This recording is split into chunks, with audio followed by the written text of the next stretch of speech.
Good evening all of you. મારો voice clear આવે છે? આપણે આપણા સેશનની શરૂઆત કરી દઈએ. આપણે ઓડિટિંગ વિષય ભણી રહ્યા છીએ. એકાઉન્ટન્ટ, ઓડિટર, કચેરી અધિક્ષક, સબ ઓડિટર, સબ એકાઉન્ટન્ટની ભરતી માટે તમારું જે ગૌણ સેવા પસંદગી મંડળ બોર્ડ દ્વારા જે જાહેરાત બહાર પાડવામાં આવી છે એની અંદર જે સિલેબસ છે એ સિલેબસના ટોપિકને આપણે આગળ વધારીએ તો તમે લાસ્ટ સેશનની અંદર જોયું હશે કે આપણે ઓડિટરની નિમણૂક કેવી રીતે કરવામાં આવે છે, કંપનીના ઓડિટર કોણ હોય છે, કંપનીના ઓડિટરની શા માટે જરૂરિયાત ઉપસ્થિત થાય છે, એ ઓડિટર કોણ હોય છે અને એ જે ઓડિટર હોય છે એની નિમણૂક માટેની કંપની અધિનિયમ 2013માં કલમ 139માં શું જોગવાઈ કરવામાં આવી છે, કેટલા સમય માટે એમની નિમણૂક કરવામાં આવે છે, કોણ એમની નિમણૂક કરે છે, ખાનગી કંપની માટે શું જોગવાઈ કરવામાં આવી છે, સરકારી જાહેર કંપની માટે શું જોગવાઈ કરવામાં આવેલી છે, એની આપણે અગાઉ ચર્ચા કરી ચૂક્યા છીએ. જો તમે એ સેશન ના જોયું હોય તો પહેલા એકવાર એ સેશનને તમે જોઈ લેજો. ત્યાર પછી એ જે ઓડિટરની નિમણૂક કરવામાં આવે છે તો ઓડિટર કોણ બની શકે? પહેલા તો ઓડિટરનું કામ આપણે બધા જાણીએ જ છીએ કે જે ઓડિટર છે એ કંપનીના હિસાબો, જે લખાયેલા હિસાબો છે એને તપાસવાનું કામ, ચકાસવાનું કામ અને સાચું એટલે કે જે તમારું સ્ટેટમેન્ટ છે, જેમ કે નફા નુકસાન ખાતું, શું છે? નફા નુકસાન ખાતું.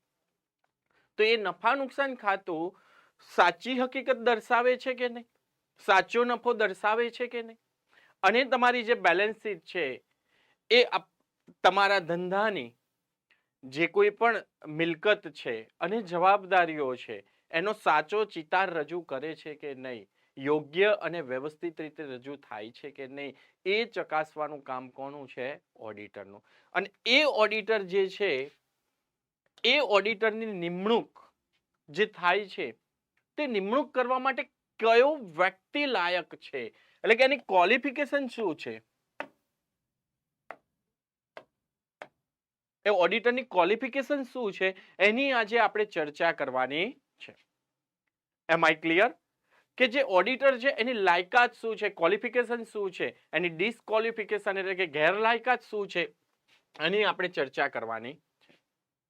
કોઈ કહી શકશે મને કે ઓડિટરની લાયકાત શું હોય? તો સામાન્ય રીતે આપણે સીએ, ચાર્ટર્ડ એકાઉન્ટન્ટ, કોણ? સીએ, ચાર્ટર્ડ એકાઉન્ટન્ટને આપણે શું ગણતા હોઈએ છીએ કે ભાઈ ઓડિટર તરીકે ગણતા હોઈએ છીએ. અને સામાન્ય રીતે આ જ વસ્તુ સાચી છે, કંપની અધિનિયમમાં પણ લખેલું છે. પણ જ્યારે આપણે કાયદાનો અભ્યાસ કરીએ છીએ તો એને એક વ્યવસ્થિત રીતે અભ્યાસ કરો. સામાન્ય વ્યક્તિના સંજોગોમાં એટલે કે એક સામાન્ય વ્યક્તિ છે તો એ વ્યક્તિ માટે સીએ એટલે ઓડિટર માટેની લાયકાત ધરાવે છે, એ વસ્તુ સાચી.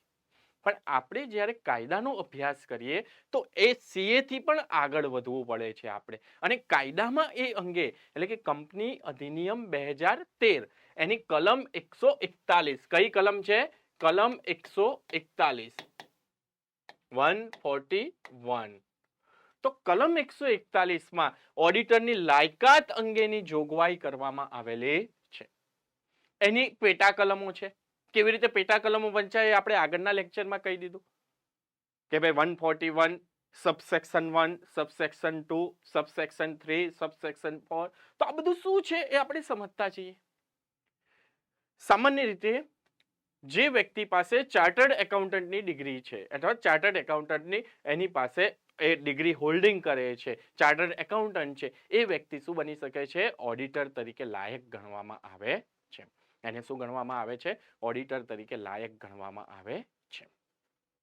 ચાર્ટર્ડ એકાઉન્ટન્ટ તો આપણા દેશની અંદર ICAI ઇન્સ્ટિટ્યૂટ છે, institute of chartered accountant of India. એ માટેનો એક કાયદો છે 1949 નો. કયા વર્ષનો કાયદો છે? 1949ના વર્ષનો ICAI નો. અને આ ICAI ના કાયદા મુજબ એની એક્ઝામ કન્ડક્ટ થાય અને એ જેને ક્વોલિફાય કરેલી હોય એ વ્યક્તિને સીએ ની ડિગ્રી મળે. પણ સીએ ની ડિગ્રી હોવાથી ઓડિટર બની જાય એવું પણ નથી. કારણ કે એ સીએ બન્યા પછી પ્રેક્ટિસિંગ સીએ હોવો જોઈએ, એટલે કે એ ચાર્ટર્ડ એકાઉન્ટન્ટ પાસે પ્રેક્ટિસિંગનું સર્ટિફિકેટ હોવું જોઈએ. કારણ કે એક મેમ્બર હોવું, એક શું છે મેમ્બર હોવું, એટલે કે આઈસીએઆઈ ના મેમ્બર હોવું અને પ્રેક્ટિસિંગ સીએ હોવું બે બાબતો ડિફરન્ટ છે. એટલે કે તમે સીએ તો છો, તમે મેમ્બર તો છો આઈસીએઆઈ ના, પરંતુ તમે પ્રેક્ટિસિંગ ચાર્ટર્ડ એકાઉન્ટન્ટ નથી, તો તમે ઓડિટર બની શકતા નથી. એટલે કે ઓડિટર બનવા માટે શું જોઈશે? Practising CA. બરાબર છે? પ્રેક્ટિસ કરતો, એની પ્રેક્ટિસ કરતો હોય એવો વ્યક્તિ હોવો જોઈએ, એના તરીકે એનું રજીસ્ટ્રેશન થયેલું હોવું જોઈએ. તો એમ આઈ ક્લિયર? તમને બધાને અહીંયા આગળ ક્લિયર થઈ ગયું છે કે ઓડિટરની લાયકાત શું કહેવાય? તો હવે આગળ વધીએ આપણે. હવે કોઈ ફર્મ છે, પાર્ટનરશિપ ફર્મ છે. બરાબર છે? શું છે? પાર્ટનરશિપ ફર્મ છે. એટલે કે બધા પાર્ટનરો, એ પાર્ટનરોમાં મુખ્યત્વે એટલે કે મોટા ભાગના પાર્ટનર સીએ હોય. મોટા ભાગના પાર્ટનર શું હોય? સીએ હોય. એટલે કે એક્ઝામ્પલ તરીકે 5 વ્યક્તિઓ ભેગા થાય છે, 3 સીએ છે ને 2 એડવોકેટ છે, અને એમની એક ફર્મ બનાવી છે, શાહ એન્ડ દલાલ એસોસિએશન. શું બનાવ્યું છે? Shah and Dalal association. તો અહીંયા આગળ મોટા ભાગના વ્યક્તિઓ કોણ છે? CA, chartered accountant. તો આવી ફર્મ પણ ઓડિટર માટેની લાયકાત ધરાવે છે. પણ અહીંયા આગળ એ બે જે એડવોકેટ છે એ ઓડિટ કરી શકે નહીં. એ 3 જે સીએ છે, ચાર્ટર્ડ એકાઉન્ટન્ટ છે, એ જ 4 વ્યક્તિઓ શું કરી શકશે? ઓડિટિંગનું કાર્ય કરી શકશે. તો આવું આપણા કાયદામાં જણાવેલું છે. કંપની અધિનિયમ 2013 ની કલમ 141 એની પેટા કલમ 1 માં શું આપેલું છે? ઓડિટરની લાયકાત વિશેની વાત કરવામાં આવેલી છે. તો આટલે સુધી કોઈને કોઈ પ્રશ્ન હોય તો પૂછી શકે છે. સમજાય છે ને બધાને અહીંયા આગળ કે ઓડિટરની લાયકાત શું આપવામાં આવેલ છે? કાં તો એ સીએ હોવો જોઈએ, સીએ ની સાથે સાથે પ્રેક્ટિસિંગ સીએ હોવો જોઈએ. ખાલી મેમ્બર ઓફ સીએ હોય તો ચાલે નહીં, કારણ કે એની પાસે સીએ ની મેમ્બરશિપ તો છે, પણ એને પ્રેક્ટિસિંગ નું સર્ટિફિકેટ નથી મેળવ્યું, તો પછી એ ઓડિટર બનવા માટેની લાયકાત ધરાવતો નથી. ઓકે? એટલે કે પ્રેક્ટિસિંગ સીએ હોવો જોઈએ. આ બાબત તમારે ધ્યાન રાખવાની છે. અને ત્યાર પછી બીજી બાબત કીધી કે કોઈ એક ફર્મ છે, પાર્ટનરશિપ ફર્મ છે, અને એ ફર્મના મોટા ભાગના પાર્ટનરો સીએ છે. શું છે? મોટા ભાગના પાર્ટનરો કોણ છે? સીએ. તો એવી ફર્મ પણ ઓડિટર માટેની લાયકાત ધરાવે છે. પણ એની અંદર ઓડિટનું કાર્ય કોણ કરી શકશે ફર્મમાંથી? તો જે પાર્ટનર સીએ છે એ જ. બરાબર છે? જે પાર્ટનર ચાર્ટર્ડ એકાઉન્ટન્ટ છે એ જ વ્યક્તિ શું કરશે? ઓડિટ કરી શકશે. મેં તમને એક્ઝામ્પલ આપ્યું શાહ એન્ડ દલાલ એસોસિએશનનું. મેં તમને કોનું એક્ઝામ્પલ આપ્યું? શાહ એન્ડ દલાલ એસોસિએશનનું તમને એક એક્ઝામ્પલ આપ્યું. હવે આમાં કોઈને પ્રશ્ન હોય તો પૂછો, અધરવાઇઝ આપણે આગળ વધીએ છીએ. ઓડિટરની લાયકાતો. તો કંપની અધિનિયમ 2013 ની કલમ 141 મુજબ ઓડિટર માટેની લાયકાતો. ભારતના ચાર્ટર્ડ એકાઉન્ટન્ટ એક્ટ 1949 આપણે આગળ જ વાત કરી દીધી. ICAI 1949. ઓકે? ICAI નું પૂરું નામ તમારે યાદ રાખવાનું છે, institute of chartered accountant of India. બરાબર છે? તો એ ચાર્ટર્ડ એકાઉન્ટન્ટની ડિગ્રી ધરાવતો હોય, તેમજ ચાર્ટર્ડ એકાઉન્ટન્ટની સંસ્થા સાથે તે વ્યક્તિ પ્રેક્ટિસ કરવા અંગેનું સર્ટિફિકેટ મેળવેલું હોય. કેવું સર્ટિફિકેટ? પ્રેક્ટિસ કરવા અંગેનું સર્ટિફિકેટ મેળવેલું હોય. એ વ્યક્તિ જાહેર કંપની અને ખાનગી કંપની એમ બંને પ્રકારની કંપની માટે ઓડિટર થઈ શકે છે. તો તમારે અહીંયા યાદ રાખવાનું, એક સીએ હોય અને એની પાસે ચાર્ટર્ડ એકાઉન્ટન્ટ એક્ટ 1949 મુજબ પ્રેક્ટિસિંગ સીએ તરીકેનું, શેના તરીકેનું? પ્રેક્ટિસ કરવા અંગેનું સર્ટિફિકેટ હોવું જોઈએ. આ એક કન્ડિશન આપવામાં આવી છે કાયદામાં સ્પેસિફિક. એટલા જ માટે મેં પહેલા એક શબ્દ વાપર્યો હતો તમને કે સામાન્ય વ્યક્તિ માટે ઓડિટર એટલે સીએ, પણ એ સીએ કેવો હોવો જોઈએ? પ્રેક્ટિસિંગ નું સર્ટિફિકેટ ધરાવતો હોવો જોઈએ. એટલે કે જ્યારે કાયદાની સમજ મેળવીએ છીએ, જ્યારે કાયદાનો અભ્યાસ કરીએ છીએ, ત્યારે આ વસ્તુ અગત્યની બની જાય છે. ઓકે? કોઈ ભાગીદારી પેઢીના મોટા ભાગના સભ્યો ભારતમાં વ્યવસાય કરતા ચાર્ટર્ડ એકાઉન્ટન્ટ હોય તો તે પેઢીના નામે કંપનીના ઓડિટર તરીકે નિમણૂક થઈ શકે છે. આ વસ્તુ સ્પષ્ટ થઈ ગઈ. આપણે કીધું કોઈ ફર્મ હોય, શાહ એન્ડ દલાલનું આપણે એક્ઝામ્પલ લીધું કંપનીના હિસાબોમાં કે અન્ય કાગળોમાં ભાગીદારી પેઢી જે સભ્ય ચાર્ટર્ડ એકાઉન્ટન્ટ હોય તે જ સહી કરી શકશે. એટલે કે મેં કહ્યું કે ભાઈ 5 પાર્ટનર છે, એમાંથી 3 ચાર્ટર્ડ એકાઉન્ટન્ટ છે અને 2 એડવોકેટ છે. તો એડવોકેટ પાસે જો ચાર્ટર્ડ એકાઉન્ટન્ટની ડિગ્રી નથી, ખાલી એમની પાસે LLB LLM ની ડિગ્રી છે, તો એ વ્યક્તિ એ ઓડિટ રિપોર્ટમાં સહી કરી શકતા નથી, કારણ કે ઓડિટ રિપોર્ટમાં સહી કરવાની સત્તા ચાર્ટર્ડ એકાઉન્ટન્ટ પાસે જ છે. એ આપણે આગળ જોઈશું એની ડ્યુટીઝ એન્ડ રાઇટ્સ જે છે, એની ફરજો, એની અંદર આપણે અભ્યાસ કરીશું એ બધી બાબતોનો. કંપની અધિનિયમ 1956 મુજબ ભાગીદારી પેઢીના બધા જ સભ્યો ચાર્ટર્ડ એકાઉન્ટન્ટ હોય તો જ પેઢી કંપનીનું ઓડિટર તરીકે લાયકાત ધરાવતી હતી. પરંતુ હવે આપણે કંપની અધિનિયમ 2013 આવી ગયો છે અને એ 2013 મુજબ શું કીધેલું છે? મોટા ભાગના સભ્યો. કેવો શબ્દ વાપરેલો છે? મોટા ભાગના સભ્યો. એટલે કે આ ડિફરન્ટને તમારે સમજવાની જરૂર છે. બંને વચ્ચે ડિફરન્ટ છે. સમજી ગયા તમે? હવે ભાગીદારી પેઢીમાં લિમિટેડ લાયબિલિટી પાર્ટનરશિપ મર્યાદિત જવાબદારી વાળી માં નોંધાયેલ હોય તેનો પણ સમાવેશ થાય છે. LLP જેને કહેવાય છે, શું કહેવાય છે? LLP, limited liability partnership. એ માટેનો એક અધિનિયમ છે 2018 મુજબનો. તો એ LLP નો પણ અહીંયા આગળ સમાવેશ કરી દેવામાં આવ્યો છે. LLP નો કોન્સેપ્ટ પહેલા નહોતો. એટલે કે જે પાર્ટનર છે એમની જવાબદારી અનલિમિટેડ હતી, એટલે અમર્યાદિત હતી. મર્યાદિત જવાબદારી વાળી પાર્ટનરશિપ બનાવી છે. તો એવી પેઢી પણ શું કરી શકે છે? ચાર્ટર્ડ એકાઉન્ટન્ટ માટે મીન્સ કે લાયબલ છે, એની માટે લાયકાત ધરાવે છે. તો ઓડિટરની લાયકાતો ક્લિયર થઈ ગઈ. આમાં કોઈને પ્રશ્ન હોય તો પૂછી શકે છે. હવે આગળ વધીએ આપણે. હવે આગળ વાત કરવામાં આવે તો ઓડિટરની ગેરલાયકાત, ડિસ્કોલિફિકેશન ઓફ ઓડિટર્સ. તો સામાન્ય વ્યક્તિ શું વિચારે? જે વ્યક્તિ CA નથી એ વ્યક્તિ સિવાયના બાકીના બધા વ્યક્તિ ઓડિટર માટે ડિસ્કોલિફાઈડ છે, એટલે કે ગેરલાયક છે. પણ એવું ચાલે નહીં. કાયદો બહુ સ્પષ્ટ છે. કાયદો છે ને એટલો સ્પષ્ટ છે, એને વાંચવાનો, એને સમજવાની જરૂર છે. અને આપણને સ્પેસિફિક લખીને આપ્યું છે આપણા સિલેબસમાં કે ભાઈ કંપની અધિનિયમ મુજબ, અને જ્યારે લખીને આપ્યું હોય તો આપણે એનો અભ્યાસ તો કરવો જ પડે. એનો અભ્યાસ વગર ચાલે નહીં. ઓકે, તો આ જે તમારો ડિસ્કોલિફિકેશન છે એની પણ જોગવાઈ કંપની અધિનિયમ 2013 141, 3 અને 4 માં કરવામાં આવેલી છે. તો હવે આપણે એની ચર્ચા કરીએ. તો કોણ વ્યક્તિ અથવા તો કોણ એની માટે ડિસ્કોલિફાઈડ છે?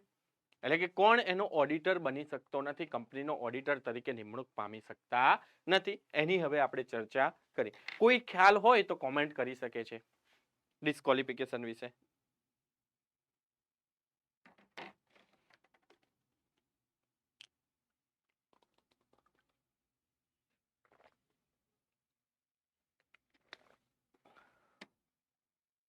ઓકે, તો જુઓ, જે વ્યક્તિ ઓડિટરની લાયકાત ધરાવે છે એ સિવાયના બાકીના બધા તમે એમ કહેશો કે ડિસ્કોલિફાઈડ. પણ ઘણીવાર એવું પણ બને છે કે CA હોય છતાં પણ એ ડિસ્કોલિફાઈડ થાય છે. CA હોય એટલે કે ચાર્ટર્ડ એકાઉન્ટન્ટ હોય, ચાર્ટર્ડ એકાઉન્ટન્ટની ડિગ્રી ધરાવતો હોય છતાં પણ એ ડિસ્કોલિફાઈડ થતો હોય છે. એટલે કે કાયદો બહુ સ્પષ્ટ છે. કાયદાને સ્પષ્ટ રીતે વાંચવો પડે આપણે. અને દરેક વસ્તુની જોગવાઈ, દરેક વસ્તુનું લખાણ કાયદામાં લખવામાં આવેલું છે. તો હવે આપણે એની ચર્ચા શરૂ કરીએ. ઓકે, તો જુઓ, આપણો જે કંપની અધિનિયમ 2013 છે, એ કંપની અધિનિયમ 2013 મુજબ કોઈ સંસ્થા એટલે કે કોઈ કંપની તરીકે નોંધાયેલા છે તો એ કંપની આનું ઓડિટ કરી શકતી નથી. એટલે કે એક્ઝામ્પલ તરીકે CA દ્વારા કોઈ કંપની બનાવવામાં આવે XYZ લિમિટેડ, તો એ કંપની ઓડિટ કરી શકે નહીં. આટલી વસ્તુ યાદ રાખવાની. પણ એના એક્ઝામ્પલ મીન્સ કે એમાં એક અપવાદ તરીકે LLP ને ગણવામાં આવે છે, લિમિટેડ લાયબિલિટી પાર્ટનરશિપ વાળી વાત. LLP જે છે એને ક્વોલિફાઈડ કરવામાં આવે છે, બરાબર છે. અથવા તો 1 પર્સન કંપની છે. કઈ કંપની છે? 1 પર્સન કંપની છે. ખાલી એક જ વ્યક્તિ છે, એની કંપની બનાવી 1 પર્સનની, અને એ પોતે શું છે? CA છે. તે 1 પર્સન કંપની જે છે એ શું ગણાય છે? એની માટે ક્વોલિફાઈડ. પણ એ સિવાયની બાકી બધી જ સંસ્થાઓ એટલે કે અહીંયા આગળ કાં તો ઇન્ડિવિજ્યુઅલ હોવો જોઈએ કાં તો પાર્ટનરશિપ હોવી જોઈએ. એ સિવાયની કોઈ સંસ્થા છે, કોઈ કોર્પોરેશન છે, કોઈ તમારું એક કંપની છે, પ્રાઇવેટ લિમિટેડ કંપની છે, તો એ ઓડિટર માટે લાયકાત ધરાવતા નથી. એટલે કે ઓડિટિંગ કરી શકે નહીં. આવું કાયદામાં જ લખીને આપી દેવામાં આવ્યું છે. જ્યારે કાયદામાં લખીને આપ્યું હોય તો એ વસ્તુ શું ગણાય? ગેરલાયકાત તરીકે ગણવામાં આવે. એટલે કે એની સ્પેસિફિક બાબત કહી દેવામાં આવેલી છે. કાયદાએ તમને જણાવી દીધું છે એ બાબત. કંપની ધારા 2013 ની કલમ 141(3) મુજબ 1 અને 2 મુજબ એની લાયકાતો છે. 3 અને 4 મુજબ શું છે? એની ગેરલાયકાતો ડિસ્ક્વોલિફિકેશનની વાત કરવામાં આવી છે. તો નોંધાયેલ સંસ્થા, શું કીધું? નોંધાયેલ કોઈ રજિસ્ટર્ડ કંપની હોય, બરાબર છે, નોંધાયેલ ઇન્સ્ટિટ્યૂટ હોય તો એવી સંસ્થા ઓડિટર તરીકે નિમણૂક પામી શકે નહીં. એટલે કે ઓડિટર તરીકે ગણી શકાય નહીં. જેમાં મર્યાદિત જવાબદારીવાળી ભાગીદારી જે લિમિટેડ લાયબિલિટી પાર્ટનરશિપ 2018 મુજબ હેઠળ નોંધાયેલ છે તેનો સમાવેશ થતો નથી. એટલે કે આ પછી કોઈ કહેશે કે LLP છે, નોંધાઈ છે, બરાબર છે, તો એનો સમાવેશ અહીંયા આગળ એટલે કે આ ગેરલાયકાતમાં થતો નથી એવું અહીંયા આગળ કહેવા માંગે છે.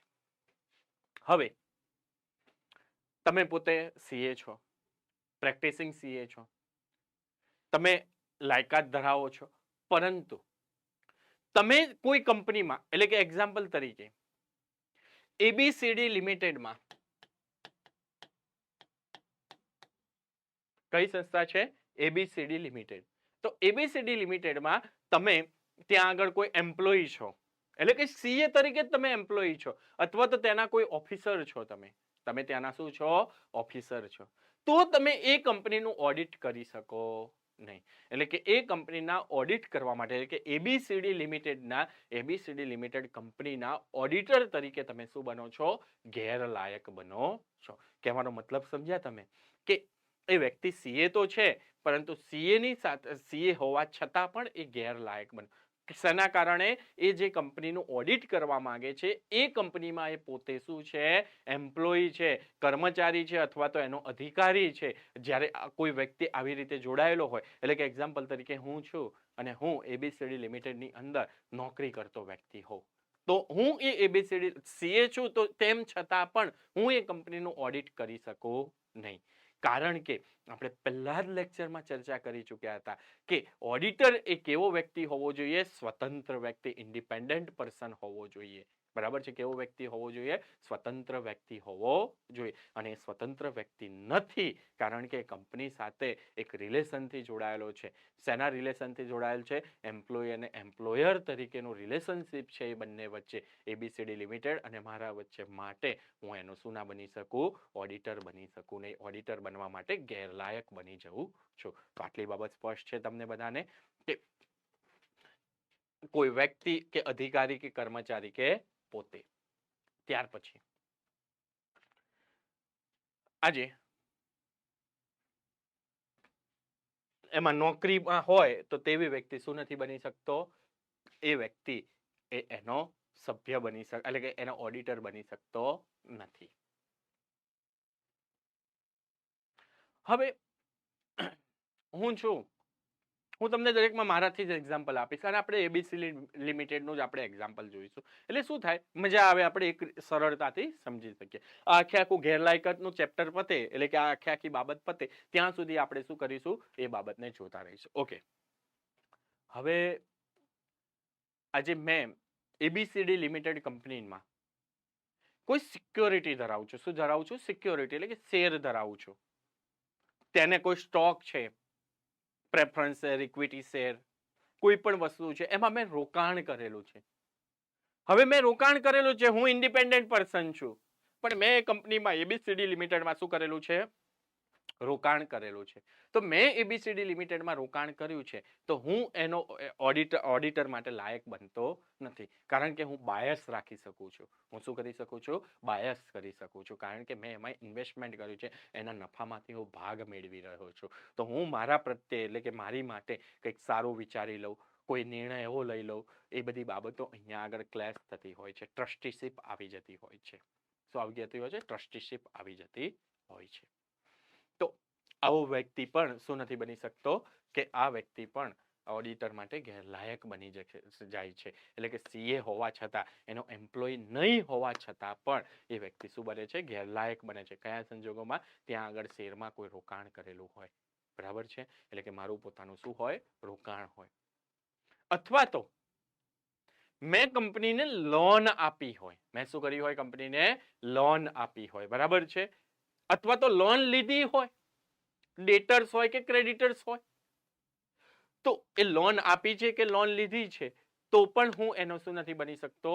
ઓડિટર બની શકતો નથી. એટલે કે મારો કંપની સાથે કોઈ સંબંધ હોવો જોઈએ નહીં. હું એક સ્વતંત્ર વ્યક્તિ હોવો જોઈએ. શું હોવો જોઈએ? એક સ્વતંત્ર વ્યક્તિ હોવો જોઈએ. જો સ્વતંત્ર વ્યક્તિ નથી તો પણ હું ઓડિટર માટે ગેરલાયક બની જઉં છું. એટલે કે આ બધી જ બાબતો ચકાસવામાં આવતી હોય છે જ્યારે ઓડિટરની નિમણૂક કરવામાં આવતી હોય છે, એની લાયકાત નક્કી કરવામાં આવતી હોય છે. આ બધી બાબતની બાંયધરી આપવી પડે છે. અને જે સમય, એટલે કે જે સમયથી શું થતું હોય છે કે જે સમયથી તમે આ બધી વસ્તુ, એક્ઝામ્પલ તરીકે હું જ્યારે આનો ઓડિટર તરીકે નિમણૂક પામું ત્યારે આ બધી લાયકાત ધરાવું છું, એટલે કે આ બધી બાબતો નથી પડતો. પણ પછી ઓડિટર તરીકે કામ કરું છું 5 વર્ષ માટે, અને 5 વર્ષમાં જો આવું બની જાઉં તો હું ડિસ્કોલિફાઈડ થઈ જાઉં છું, ગેરલાયક બની જાઉં છું. કારણ કે કાયદાએ સ્પષ્ટ કરેલું છે, કાયદાએ લખીને આપેલું છે, અને જ્યારે કાયદાએ લખીને આપ્યું તો એનાથી ઉપર કોઈ જઈ શકે નહીં. આટલી બાબત યાદ રાખવાની છે.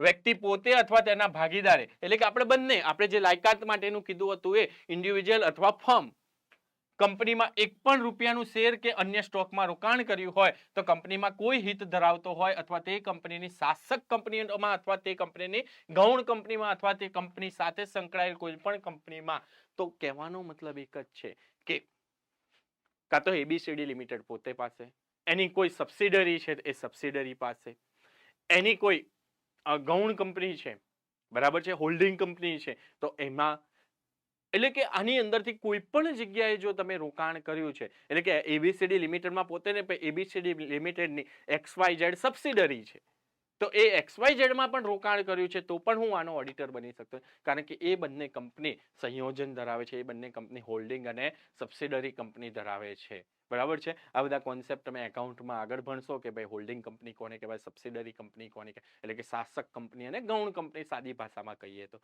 એ શાસક કંપની અને ગૌણ કંપની હોય તો પણ એની અંદર શું નથી બની શકતા? તમે ઓડિટર તરીકે નિમણૂક પામી શકતા નથી. ગૌણ કંપનીની ગૌણ કંપનીમાં પણ જે કોઈ પણ રોકાણ કર્યું હોય તેવી વ્યક્તિ ઉપરના મુદ્દામાં સૂચિત ઓડિટરની વ્યક્તિના સગા હોય કંપનીમાં, એટલે કે હવે એક્ઝામ્પલ તરીકે હું છું ને મારો કોઈ સગો છે, એટલે કે મારા મમ્મી પપ્પા છે, મારા વાઈફ છે, મારો ભાઈ છે, મારી સગી બહેન છે, તો એના જે સગા છે એમના દ્વારા 1 લાખની મૂળ કિંમતના શેરો કરતા વધુનું રોકાણ કર્યું હોય તો તે વ્યક્તિ, એટલે કે હું પોતે જો 1 રૂપિયાનું પણ રોકાણ કરું તો ના બની શકું, પણ મારા કોઈ સગાએ 1 લાખ રૂપિયાનું મૂળ કિંમતનું રોકાણ કરેલું છે, ફેસ વેલ્યુનું રોકાણ કરેલું છે. તેનું 1 લાખ રૂપિયાની ફેસ વેલ્યુનું, બરાબર છે, એનું રોકાણ થયેલું છે, તે વ્યક્તિ શું બની જાય છે? ગેરલાયક બની જાય છે. શું બની જાય છે? ગેરલાયક બની જાય છે. એટલે કે એક્ઝામ્પલ તરીકે હું રિલાયન્સના જીઓ કંપનીમાં ઓડિટર તરીકે લાયક બનું છું, મારી ત્યાં અપોઇન્ટમેન્ટ થાય છે, પણ મારા ભાઈએ રિલાયન્સ જીઓના 1 લાખની ફેસ વેલ્યુના મૂળ કિંમતના શેર ત્યાં આગળ ખરીદેલા છે. તો હવે મેં તો પોતે નથી ખરીદ્યા, પણ મારા ભાઈએ કરેલા છે, તો એથિકલી આ વસ્તુ ખોટી કહેવાય, કારણ કે હું ઓડિટર હોઉં તો એ બાજુ નિર્ણય લઈ શકું છું, બાયસ રાખી શકું છું. એ ઉદ્દેશ્યથી મને શું ગણવામાં આવે છે? ગેરલાયક ગણવામાં આવે છે. એટલે કે આ બધી વસ્તુની બાંયધરી આપવી પડતી હોય છે કે મેં કે મારા સંબંધીઓએ તમારે, એટલે કે એ રિલાયન્સ કંપનીમાં કે પછી એની સબસિડરીમાં કે એની હોલ્ડિંગ કંપનીમાં કે એની બીજી કોઈ કંપનીની એની સાથે કનેક્ટેડ છે એમાં રોકાણ કરેલું નથી. એટલે કે મેં પોતે 1 રૂપિયાનું પણ કર્યું હોય તો ના ચાલે, અને મારા ફેમિલી મેમ્બરે 1 લાખની મૂળ કિંમતનું રોકાણ કર્યું હોય તો ચાલે નહીં. કંપનીના ઓડિટર તરીકે નિમણૂક આપવા માંગતી કંપનીમાં અથવા તેની ગૌણ કંપનીમાં અથવા તેની શાસક કંપનીમાં અથવા તેની સાથે સંકળાયેલી કંપનીમાં જે કોઈ પણ વ્યક્તિ 5 લાખથી વધારે રકમનો દેવાદાર હોય તો તે વ્યક્તિ, એટલે કે તમે જો તમારે એની સાથે શું હોય? દેવું હોય, દેવાદાર તરીકે જોડાયેલા હોય, એટલે કે લોન આપેલી છે તમે, અથવા તો એની પાસેથી લેવાના છે રૂપિયા, આ બધી બાબતો આવી પડતી હોય, દેવાદાર લેણદારની બાબતની વાત ચાલી રહી છે, તો એ સંજોગોમાં પણ તમે શું બની જાઓ છો? ગેરલાયક બની જાઓ છો.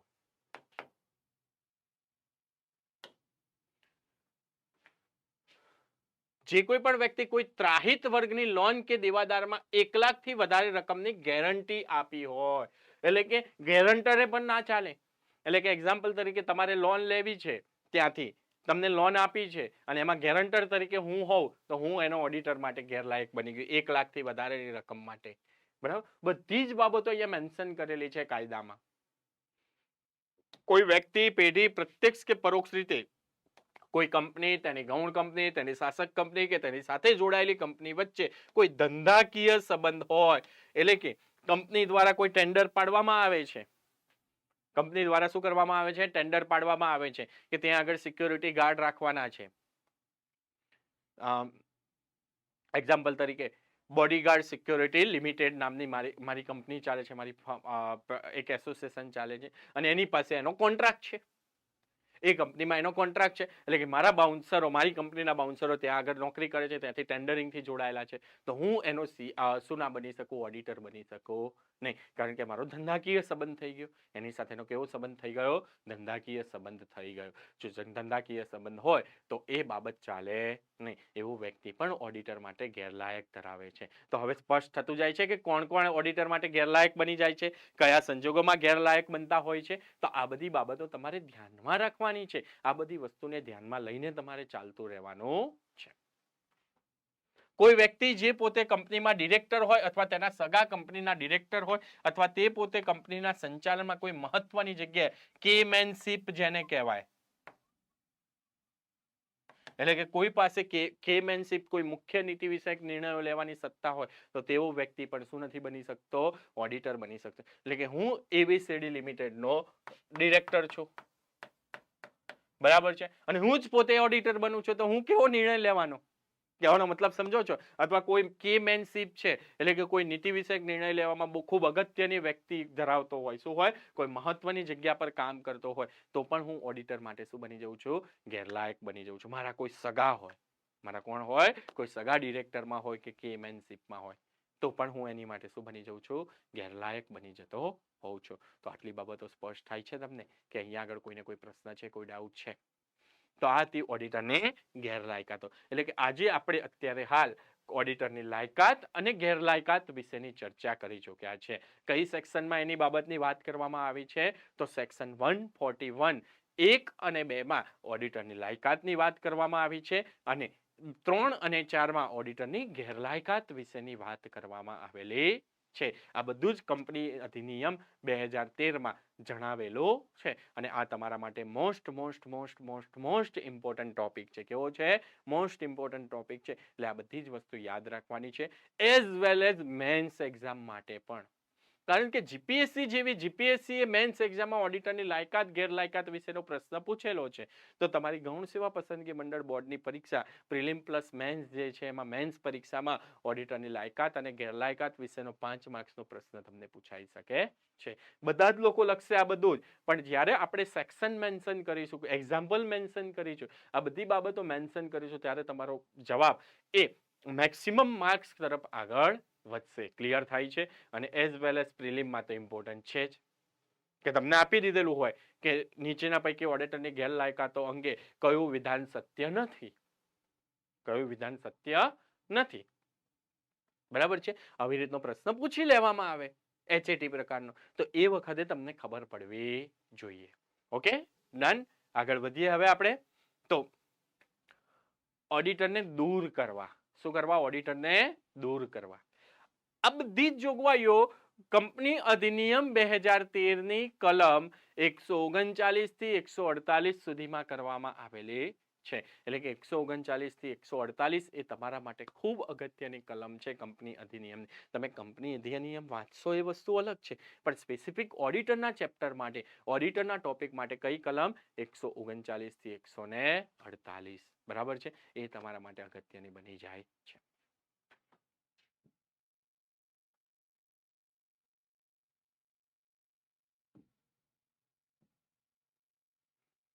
કોઈ વ્યક્તિની પેઢી, હજુ જુઓ આ બાબત તમને ચર્ચા કરવાની રહી ગઈ કે આજે ઓડિટર જે છે એ ઓડિટરની એક લિમિટેશન આવતી હોય. એ 20 કંપનીઓનું, શું કેટલી કંપનીઓનું? 20 કંપનીઓનું ઓડિટ કરી શકે છે.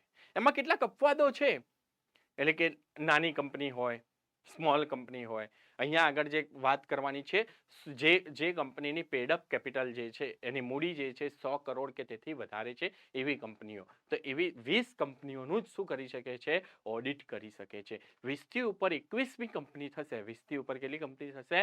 21મી કંપની થશે. તો 21મી કંપની માટે એ વ્યક્તિ શું બની જશે? ગેરલાયક બની જશે. 21મી કંપની માટે શું બની જાય છે? અને ઓડિટરની પેઢી માટેની વાત કરીએ, એટલે કે જો કોઈ પેઢી છે, શાહ એન્ડ દલાલ એસોસિએશનની વાત કરી, તેમાં આપણે 5 પાર્ટનર જોયા હતા. એમાંથી સીએ કેટલા હતા? 3. તો દરેકની 20 ગણવાની, એટલે કે 20 એટલે કે 60 કંપનીઓનું એ પેઢી શું કરી શકે? 100 કરોડ કે તેથી વધુ મૂડી ધરાવતી કંપનીઓની 60 પેઢીઓની શું કરી શકશે? 60 કંપનીઓનું શું કરશે? ઓડિટ કરી શકશે. 60 થી ઉપર એક કંપની જશે તો એક કંપની માટે શું બની જશે? ગેરલાયક બની જશે. એક કંપની માટે શું બની જાય છે? ગેરલાયક. એટલે 1, 2, 3 જેટલી આવે એટલી, પણ એ બધા માટે શું બની જાય છે? ગેરલાયક. તો તમારે અહીંયા આગળ એક ક્વેશ્ચન નીકળી ગયો કે ચાર્ટર્ડ એકાઉન્ટન્ટની ફર્મ અથવા ચાર્ટર્ડ એકાઉન્ટન્ટ વ્યક્તિ હોય એ મેક્સિમમ કેટલી કંપનીઓનું ઓડિટ કરી શકે છે? તો 20 કંપનીઓનું. આવું અધિનિયમે લખી આપ્યું છે, કાયદાએ સ્પષ્ટ કર્યું છે. બરાબર છે? કેટલી છે? 20 થી વધારે કંપનીઓમાં, જેમાં 100 કરોડ કે તેથી વધુ ભરપાઈ થયેલી મૂડી હોય તો જાહેર કંપની અને ખાનગી કંપનીઓનો સમાવેશ થાય છે. ઓડિટર તરીકે તેની નિમણૂક થયેલ હોય. એટલે કે ક્યારે એ વ્યક્તિ ઓડિટર તરીકે ગેરલાયક બને છે? તો જ્યારે 20 થી વધારે થાય. શું થાય? 20 થી વધારે થાય ત્યારે એ વ્યક્તિ શું બની જાય છે? ગેરલાયક બની જતો હોય છે. તો આ બાબત સ્પષ્ટ છે તમને બધાને? બરાબર છે? આમાં કોઈને કોઈ ડાઉટ છે? કોઈ ક્વેશ્ચન છે? ઓકે, આગળ વધીએ. હવે કોઈ ઓડિટર છે, એની ઉપર કોર્ટમાં મુસદ્દો ચાલે છે, કોર્ટની અંદર કેસ ચાલે છે અને કોર્ટે એને કસૂરવાર કર્યો છે, કોર્ટે એને ફ્રોડ જાહેર કર્યો છે. જે દિવસથી એને કન્વિન્ટ કરવામાં આવે છે, એને કસૂરવાર જાહેર કરવામાં આવે છે, એ દિવસથી લઈને 10 વર્ષ સુધી એ વ્યક્તિ શું બની જાય છે? ગેરલાયક બની જાય છે. એ 10 વર્ષ પછી પાછો પ્રેક્ટિસિંગમાં આવી શકે છે, પણ એ 10 વર્ષ સુધી કોઈ ઓડિટનું કાર્ય કરી શકતો નથી. એટલે કે જે કોઈ પણ વ્યક્તિ કોર્ટ દ્વારા કોઈ દાવા કે ઘોટાળામાં સજા નક્કી કરેલ હોય તો તે તારીખથી 10 વર્ષ સુધી, કેટલા વર્ષ સુધી? 10 વર્ષ સુધી તે ઓડિટર તરીકે કામ કરી શકતો નથી. તો અહીંયા આગળથી પણ આવા ક્વેશ્ચન નીકળી શકે છે તમારી, અને અગાઉ ઘણા બધા પ્રશ્નો આવી રીતે પૂછાઈ ચૂક્યા છે કે કોઈ વ્યક્તિને જે સીએ ની લાયકાત ધરાવે છે, પરંતુ કોર્ટે એને શું કરેલો છે? કોઈ ઘોટાળા માટે એને કસૂરવાર જાહેર કરેલો છે, તો કેટલા વર્ષ સુધી ઓડિટર તરીકે કાર્ય કરી શકતો નથી? 5 વર્ષ, 10 વર્ષ, 20 વર્ષ કે આજીવન, આવી રીતના ઓપ્શન સેટ કર્યો હોય તો તમને ખબર હોવી જોઈએ કે કેટલા વર્ષ સુધી નથી કરી શકતો? 10 વર્ષ સુધી કરી શકતો નથી. કલમ 144 મુજબ કોઈ વ્યક્તિ કે પેઢી કે કોઈ એક કંપની માટે ગેરલાયક મંજૂર થયો હોય તો તે વ્યક્તિ તે કંપનીની ગૌણ કંપનીમાં કે શાસક કંપનીમાં કે તેની સાથે જોડાયેલ કંપનીમાં પણ ગેરલાયક થાય. એટલે કે એક્ઝામ્પલ તરીકે હું એબીસીડી લિમિટેડ માટે ગેરલાયક ઠર્યો, તો હું એની સાથે જોડાયેલી શાસક કંપની છે, ગૌણ કંપની છે કે એની સાથે જોડાયેલી કંપની છે, બરાબર છે, સબસિડરી છે, તો એની અંદર પણ હું શું બની જાઉં છું? ગેરલાયક બની જાઉં છું. અને આ બધી જ વસ્તુ ક્યારે ધ્યાનમાં લેવાની છે? જ્યારે ઓડિટરની નિમણૂક કરવામાં આવે છે ત્યારે. એટલે કે જે સમયે ઓડિટરની અપોઇન્ટમેન્ટ કરવામાં આવતી હોય છે સેક્શન 139 મુજબ, એ સમયે આ જે ડિસ્ક્વોલિફિકેશન છે એના બધા જ મુદ્દા ધ્યાનમાં લેવાના હોય છે. આ બધી જ બાબતોની બાંયધરી એને આપવાની હોય છે અને પછી જ એની ઓડિટર તરીકે નિમણૂક કરવામાં આવતી હોય છે. અને જો એને ખોટી બાંયધરી આપી છે અને જે સમયે એવું પુરવાર થાય કે ભાઈ આ વસ્તુ ખોટી છે અને ખોટી બાંયધરી આપેલી છે, તો એ સમયથી એ વ્યક્તિ, એટલે કે ઓડિટર શું બની જતો હોય છે? ગેરલાયક ઠરી જતો હોય છે. અને એના કારણે કેઝ્યુઅલ વેકેન્સી પડતી હોય છે ઓડિટરની, અને પછી કેઝ્યુઅલ ઓડિટરની નિમણૂક કરવામાં આવતી હોય છે. તો સ્પષ્ટ છે આટલી વસ્તુ બધાને? અહીંયા આગળ કોઈને પ્રશ્ન હોય તો પૂછી શકે છે. એટલે કે આપણે અહીંયા આગળ ઓડિટરની લાયકાત અને ગેરલાયકાતની ચર્ચા કરી ચૂક્યા છીએ. હવે આપણે આગળ વધીએ. ઓડિટરને દૂર કરવા અંગે, રિમૂવલ ઓફ ઓડિટર. જ્યારે આપણે કલમ 139 નો અભ્યાસ કરતા હતા એ વખતે આપણે પ્રથમ ઓડિટર અને ઓડિટરની પૂર્ણ નિમણૂક વિશેની ચર્ચા કરી. તો સામાન્ય રીતે ખાનગી કંપનીમાં એક ટર્મ માટે, કેટલી ટર્મ માટે? એક ટર્મ માટે શું કરવામાં આવતી હોય છે? ઓડિટરની નિમણૂક કરવામાં આવતી હોય. એક ટર્મ એટલે કે 5 વર્ષ. પહેલી એજીએમ થી લઈને છઠ્ઠા એજીએમ ના કન્ક્લુઝન સુધી એ ઓડિટરની નિમણૂક કરવામાં આવતી હોય છે. પરંતુ એની વચ્ચે જો કંપનીને નુકસાન થાય એવું કે કંપનીને કોઈ વાગી પડે એવું કે જેના કારણે કંપનીનું હિત જોખમાતું હોય, બરાબર છે, એવું કોઈ કાર્ય ઓડિટરે કર્યું હોય અથવા તો એ માઇન્ડથી અનસાઉન્ડ બન્યો હોય અથવા તો બીજી કોઈ ગેરલાયક બન્યો હોય તો એવા વ્યક્તિને દૂર કરવાની પ્રક્રિયા એટલે કે રિમૂવલ ઓફ ઓડિટર કરવું પડતો હોય છે. તો એ જે રિમૂવલ ઓફ ઓડિટર છે એની પણ એક પ્રક્રિયા આપણા કંપની અધિનિયમમાં કીધેલી છે અને એ કંપની અધિનિયમની અંદર કલમ 140 માં જોગવાઈ કરવામાં આવેલ છે. કઈ કલમમાં? કલમ 140. તો મેં અત્યાર સુધી તમને કલમ 139, 140, 141 ને 142 ની વાત કરી ચૂક્યો છું. 139 મુજબ ઓડિટરની નિમણૂકની વાત કરવામાં આવી છે. એના પછીની 139 મુજબ ઓડિટરને દૂર કરવાની વાત કરવામાં આવેલી છે. 39 મુજબ નિમણૂક, 40 મુજબ દૂર કરવા. યાદ રહી ગયું બધાને?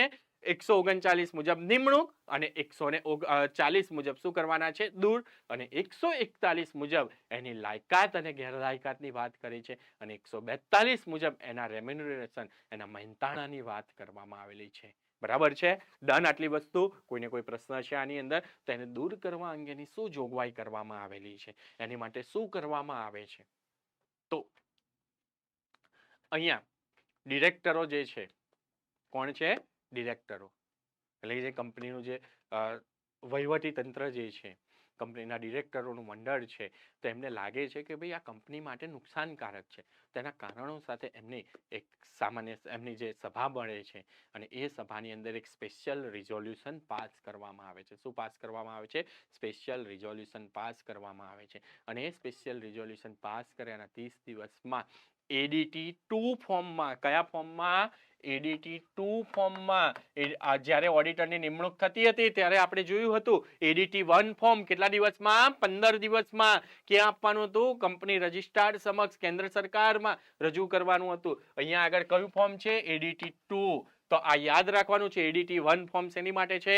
નિમણૂક માટે. એડીટી 2 ફોર્મ શેની માટે છે? ઓડિટરને દૂર કરવા માટે. હમણાં એડીટી 3 ફોર્મની પણ હું વાત કરીશ. આ ફોર્મ પણ સાથે સાથે યાદ રાખવાના છે. કલમની સાથે દિવસો, કેટલા દિવસ માટે શું છે એ બધી બાબતો, અને ઓડિટરને દૂર કરવા અંગે એડીટી ફોર્મની અંદર શું જોગવાઈ કરી છે એ બધી બાબતો તમારે ધ્યાનમાં રાખવાની છે. ઓકે? આ બધું ભૂલાય નહીં. આ બધી જ વસ્તુ તમને પરીક્ષામાં પૂછાશે. એ વખતે તમે યાદ કરજો કે હા સાહેબે વાત કરી તે આ બધી જ વસ્તુ આપણે જોયેલી છે. ડન? તો કયું ફોર્મ છે? ADT 2 form. બરાબર છે? સબસ્ક્રાઇબ કરેલું એટલે કે કંપની અધિનિયમમાં એક જોગવાઈ મુજબ તૈયાર કરેલું ફોર્મ છે. એમાં બધી વિગતો ભરવાની હોય. એક સ્પેસિફાઈ કરેલું ફોર્મ છે. કયું છે? ADT 2 form.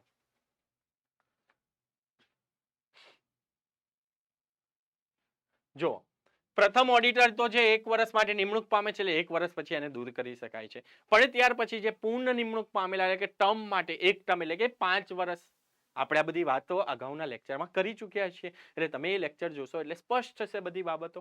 અને હું જ્યાં આગળ તમને કહું ને એ બધી બાબતો તમે નોટ્સમાં નોંધતા જજો. એ બધી વસ્તુ પોઈન્ટ આઉટ કરતા જજો, હાઇલાઇટ કરતા જજો. આ બધી જ વસ્તુ અગત્યની છે અને પરીક્ષા માટે તો મોસ્ટ ઇમ્પોર્ટન્ટ છે. અને જ્યારે તમે મેન્સ પરીક્ષા લખતા હો અને તમે આ બધી હાઇલાઇટ કરો એડીટી 2 ફોર્મ ને એડીટી 1 ફોર્મ ને, તો પેપર ચેકરને સમજાઈ જાય કે ભાઈ વિદ્યાર્થી છે એની પાસે ખરેખર નોલેજ છે, એને ખરેખર અભ્યાસ કર્યો છે, અને ખરેખર વંચાણ કરેલું છે, વાંચેલું છે. ઓકે? તો કંપની ધારો 2013 ની કલમ 140(1) મુજબ જો કોઈ ચાલુ ઓડિટરને તેના હોદ્દાની મુદ્દત પૂરી થયા પહેલા, એટલે કે જે મુદ્દત આપણે કીધી એ પૂરી થાય પહેલા એને દૂર કરવો હોય તો એ અંગે શું કંપની અધિનિયમમાં જોગવાઈ કરી છે એની વાત કરેલી છે. તો કેન્દ્ર સરકારની અગાઉથી સંમતિ લઈને કંપનીની વાર્ષિક સામાન્ય સભામાં ખાસ ઠરાવ પસાર કરીને ચાલુ ઓડિટરને તેના હોદ્દા પરથી દૂર કરી. કેવો ઠરાવ? ખાસ ઠરાવ. સામાન્ય ઠરાવ ચાલે નહીં. ખાસ ઠરાવ, સ્પેશિયલ રિઝોલ્યુશન જોઈએ. ઓડિટરને દૂર કરવા માટે કયા પ્રકારનો ઠરાવ પસાર કરવો પડે છે? ખાસ ઠરાવ, સ્પેશિયલ રિઝોલ્યુશન બહાર પાડવું પડે છે. તેના હોદ્દા પરથી દૂર કરી શકાય છે, જેમાં આપણે સાબિત કરવું પડે છે કે આ પ્રક્રિયાથી કંપનીના હિત માટે કરવું પડે છે. એટલે કે તમારે કેવું પડશે કે કેમ દૂર કરવાનો છે, એનું કારણ સાચું આપવાનું છે. બરાબર છે? અહીં કંપનીના ચાલુ ઓડિટરને સાંભળવાની પૂરેપૂરી તક આપવામાં આવે છે. એટલે કે જ્યારે એને દૂર કરવા માટેની જ્યારે સામાન્ય સભા મળવાની હોય, એટલે કે એક્સ્ટ્રા ઓર્ડિનરી કે EGM કે AGM, તો એની અંદર એ ઓડિટરને પણ બોલાવવામાં આવે છે અને એને સાંભળવાની તક કે ભાઈ તે આવું કેમ કર્યું છે, અને લેખિતમાં એના કારણો પૂછવામાં આવતા હોય છે.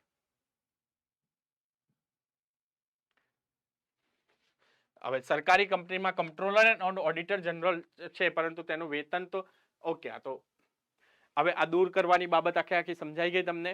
જો આની અંદર હું તમને હજુ ડિટેલમાં સમજાવું તો, જે ઓડિટર છે એ ઓડિટરને દૂર કરવા માટે ડિરેક્ટરો નક્કી કરે, કેમ કે ડિરેક્ટરોએ નિમણૂક કરેલી છે ડિરેક્ટરો દ્વારા, એ નક્કી કરે કે ભાઈ આને દૂર કરવાના છે. પછી એમને ADT 2 ફોર્મ 30 દિવસમાં ક્યાં ફાઇલ કરવાનું છે? કેન્દ્ર સરકારમાં ફાઇલ કરવાનું છે. એટલે કે કેન્દ્ર સરકારની મંજૂરી મેળવવાની છે, પ્રી અપ્રુવલ. કેન્દ્ર સરકારમાં આપણે જઈને કહેવાનું છે ભાઈ આ વસ્તુ છે, આ કારણ છે, અને એ જો માની જાય છે ત્યાર પછી ત્યાંથી અપ્રુવલ આપી દે કે ભાઈ આમને રિમૂવ કરવાના છે. તો પછી અપ્રુવલ આવ્યા પછી તમારી જે શેર હોલ્ડરોની જે સામાન્ય સભા મળતી હોય છે, શેર હોલ્ડરોની જે વાર્ષિક સામાન્ય સભા, એમાં એક ખાસ ઠરાવ પસાર કરવો પડતો હોય છે, સ્પેશિયલ રિઝોલ્યુશન પાસ કરવાનું હોય છે. એ સ્પેશિયલ રિઝોલ્યુશન પાસ કરીને એને દૂર કરી શકાય છે, પણ એને દૂર કરતા પહેલા એને એક સાંભળવાની તક આપવી પડતી હોય છે. આવી જ રીતે આ તો શું છે, કંપનીના ઓડિટરને દૂર કરવામાં, એટલે કંપની દ્વારા દૂર કર, પણ ઓડિટર પોતાને એવું લાગે કે એ પોતે શું કરવા માંગે છે, રેઝિગ્નેશન આપવા માટે છે, એ પોતે દૂર થવા માંગે છે, તો એને ADT 3 ફોર્મ, કયું ADT 3 ફોર્મ ક્યાં ફાઇલ કરવું પડતું હોય છે? તો એ ADT 3 ફોર્મ એ કેન્દ્ર સરકારમાં ફાઇલ કરવું પડતું હોય, ત્યાંથી મંજૂરી મળી જાય પછી જ એની શું થાય છે, અહીંયા સામાન્ય સભામાં ઠરાવ પસાર કરવામાં આવતો હોય છે કે ભાઈ ઓડિટર જે છે એ રહેવા માંગતો નથી. બરાબર છે? તો ADT 2 ફોર્મ શેની માટે છે? રિમૂવલ ઓફ ઓડિટર માટે. અને રેઝિગ્નેશન ઓફ ઓડિટર માટે કયું છે? ADT 3 ફોર્મ છે. આટલી વસ્તુ તમારે યાદ રાખવાની છે. ઓકે? કોઈને કોઈ પ્રશ્ન હોય તો પૂછી શકે છે, અધરવાઇઝ આપણે આગળ વધીએ. બધાને સમજાય તો છે કે પછી ઉપરથી થોડું 1-2 વાર જોશો એટલે તમને સમજ પડી જશે, ખ્યાલ આવતો જશે.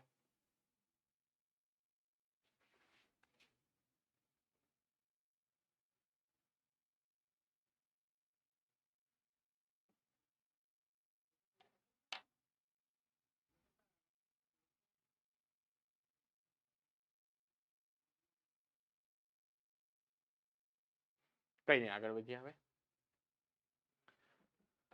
ઓડિટરનું મહેનતાણું, ઓડિટર્સ રેમ્યુનરેશન કઈ કલમ મુજબ? તો 142 મુજબ, 142.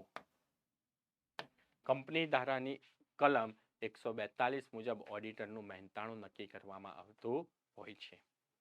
જે લોકો નિમણૂક કરે એ લોકો એમનું મહેનતાણું નક્કી કરે. એટલે કે ખાનગી કંપનીમાં પ્રથમ ઓડિટરની નિમણૂક કોણ કરે છે? કંપનીના ડિરેક્ટર.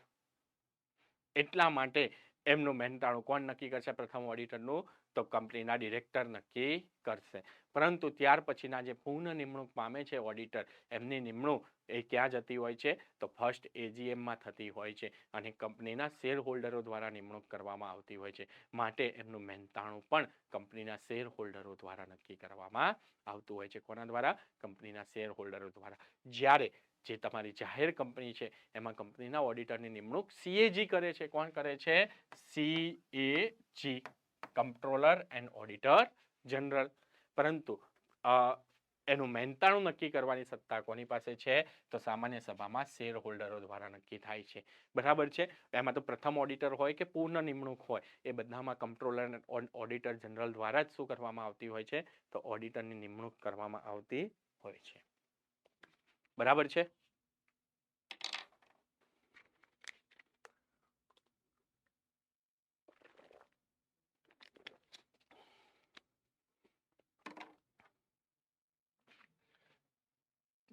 સરકારી કંપનીના ઓડિટરની નિમણૂક કંટ્રોલર એન્ડ ઓડિટર જનરલ કરે છે, પરંતુ તેનું વેતન, મહેનતાણું તો કંપનીના તેમની સામાન્ય સભામાં શેર હોલ્ડરો દ્વારા નક્કી કરવામાં આવે છે.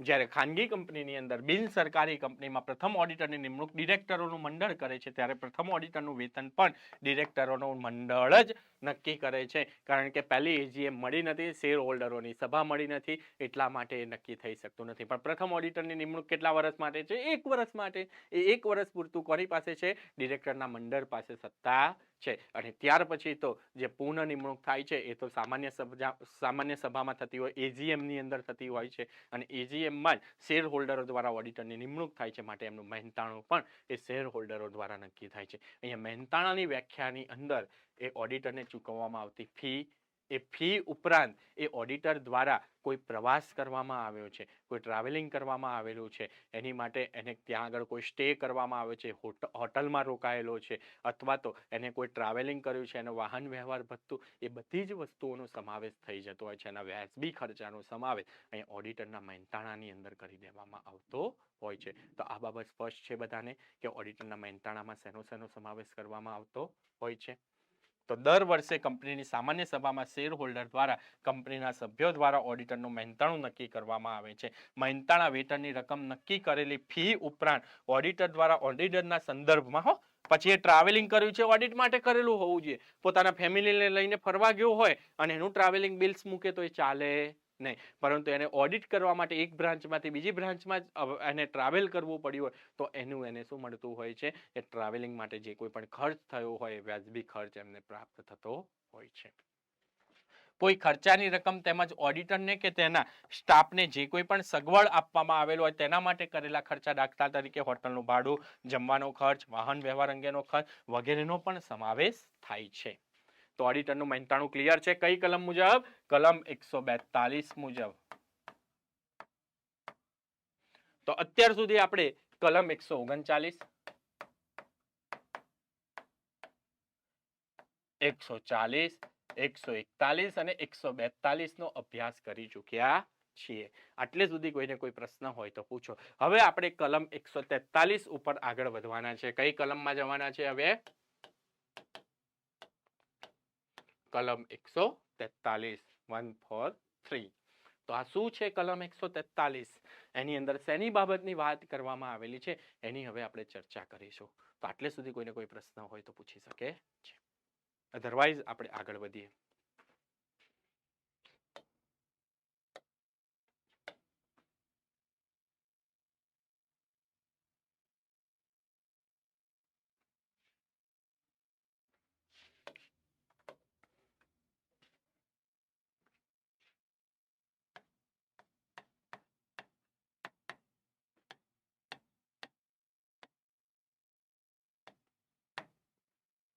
અને આ બધી કલમો કોની હું કહી રહ્યો છું તમને? તો આ બધી જ જે કલમો તમારી છે એ બધી કલમો તમારી કંપની અધિનિયમ 2013 ની છે. કોની છે? કંપની અધિનિયમ 2013 ની. ડન. આગળ વધીએ હવે. હવે આપણે ઓડિટરની ડ્યુટી વિશે વાત કરવાની છે કે ઓડિટરની ફરજો શું છે અને ઓડિટરની સત્તા કઈ છે. જેની વાત કરવાની છે? ઓડિટરની સત્તા અને ફરજ વિશેની વાત કરવાની છે. તો તમારા મુજબ શું સત્તા હોય? ઓડિટર જે છે એની પાસે કઈ સત્તાઓ રહેલી છે? એની પાસે કયા રાઇટ્સ છે, કયા હક છે? હક અને સત્તાની વાત કરવાની છે. અને ત્યાર પછી એની કઈ ફરજો છે, એની ડ્યુટી કઈ છે, આ અંગેની જોગવાઈ શેની અંદર કરવામાં આવેલી છે? તો કંપની અધિનિયમની કલમ 143 માં કરવામાં આવેલી છે. ઓકે, આગળ વધીએ. ઓકે.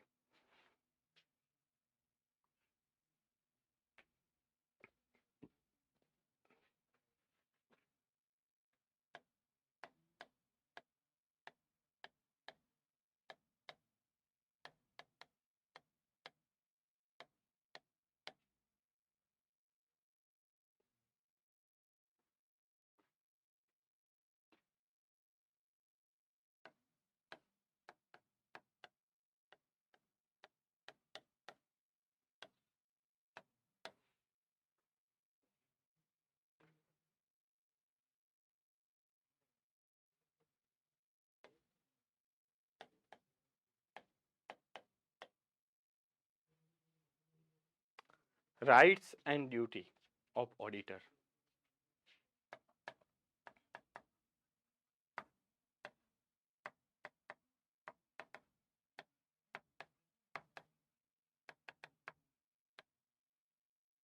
હવે જો સત્તા અને જવાબદારી, તો સત્તા અને જવાબદારી જે છે ને એ એક સિક્કાની બે બાજુ જેવી વસ્તુ છે. સત્તા અને જવાબદારી ક્યારે એકબીજાથી અલગ રહી શકે નહીં. એટલે કે જે એના હક છે, ફરજો જે છે, એની હક અને ફરજો જે છે એ ક્યારે અલગ ના થઈ શકે. બંને વસ્તુ સાથે જ આવે.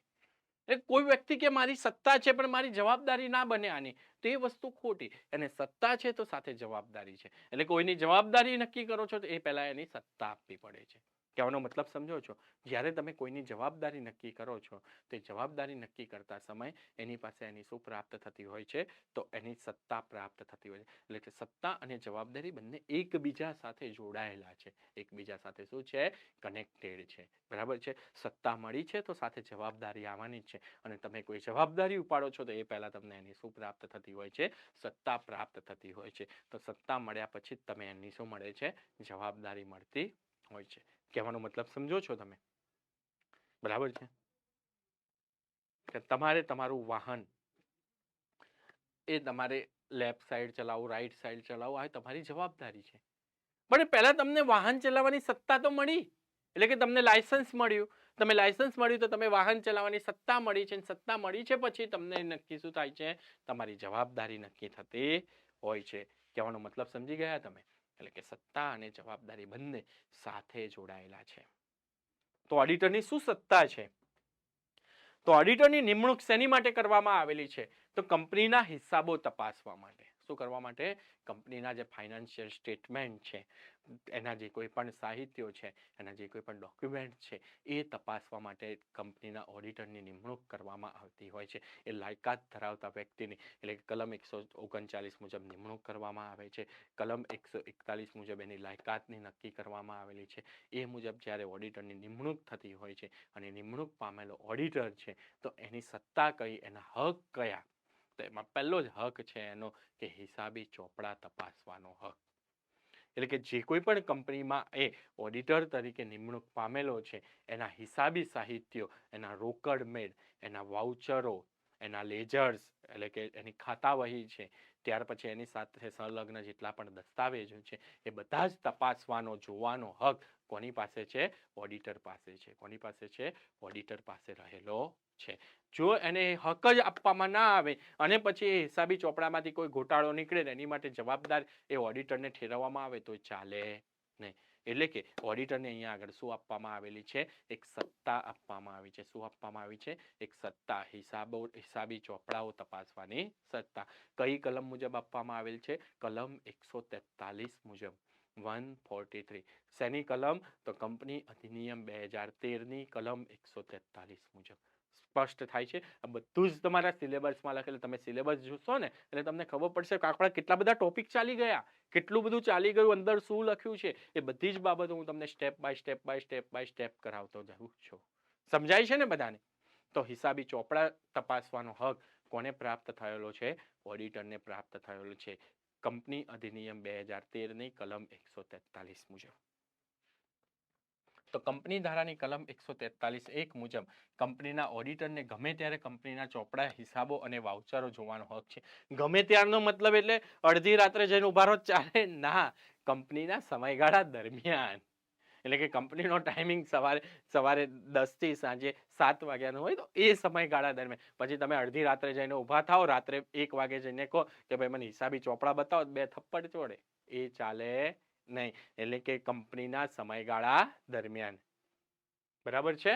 ગમે ત્યારેનો મતલબ આપણે અહીંયા શું કરવાનો છે કે ભાઈ કંપનીના સમયગાળા દરમિયાન. એટલે કે જે એના વર્કિંગ અવર્સ હોય, શું હોય? Working hours. એ વર્કિંગ અવર્સ દરમિયાન એના એ ચોપડાને તપાસવાના હોય.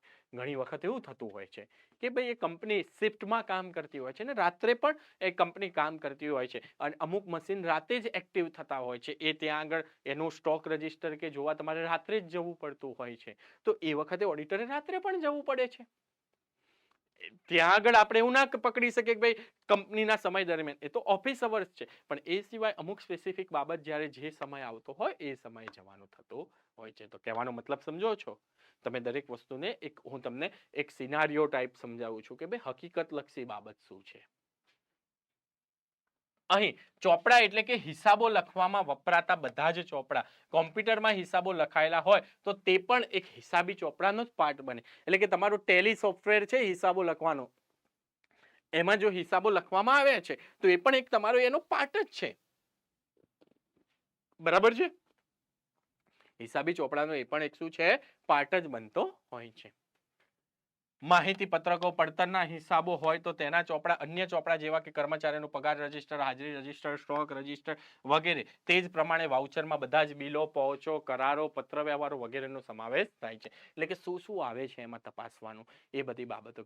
બેંક સ્ટેટમેન્ટ છે, રોકડ બેડ છે, રસીદ બુક છે, બરાબર છે, બિલો છે, વાઉચરો છે, કોઈ બે પક્ષો વચ્ચે એમઓયુ થયા છે, મેમોરેન્ડમ ઓફ અન્ડરસ્ટેન્ડિંગ થયેલા છે, કરારો થયેલા છે, જે પત્ર વ્યવહાર થયેલા હોય એ બધી જ બાબતો એમાં તપાસવાની હોય છે. એટલે કે એક્ઝામ્પલ તરીકે ટેન્ડરિંગ થયા હોય, ટેન્ડરિંગ માટે જે કોઈ પણ પત્ર વ્યવહાર થયા હોય, જે આખી પ્રક્રિયા થઈ હોય એ આખી પ્રક્રિયા તપાસવાની થતી હોય છે.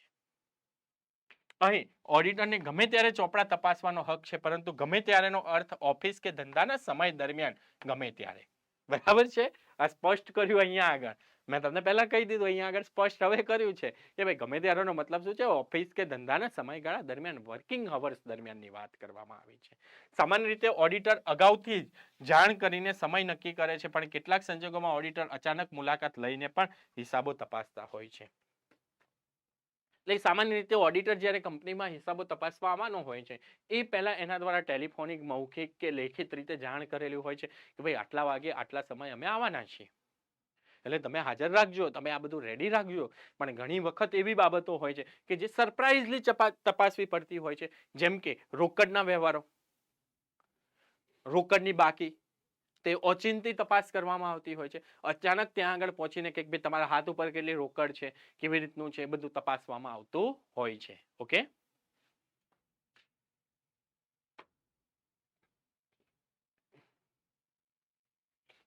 ખુલાસાઓ અને માહિતી માંગવાનો હક.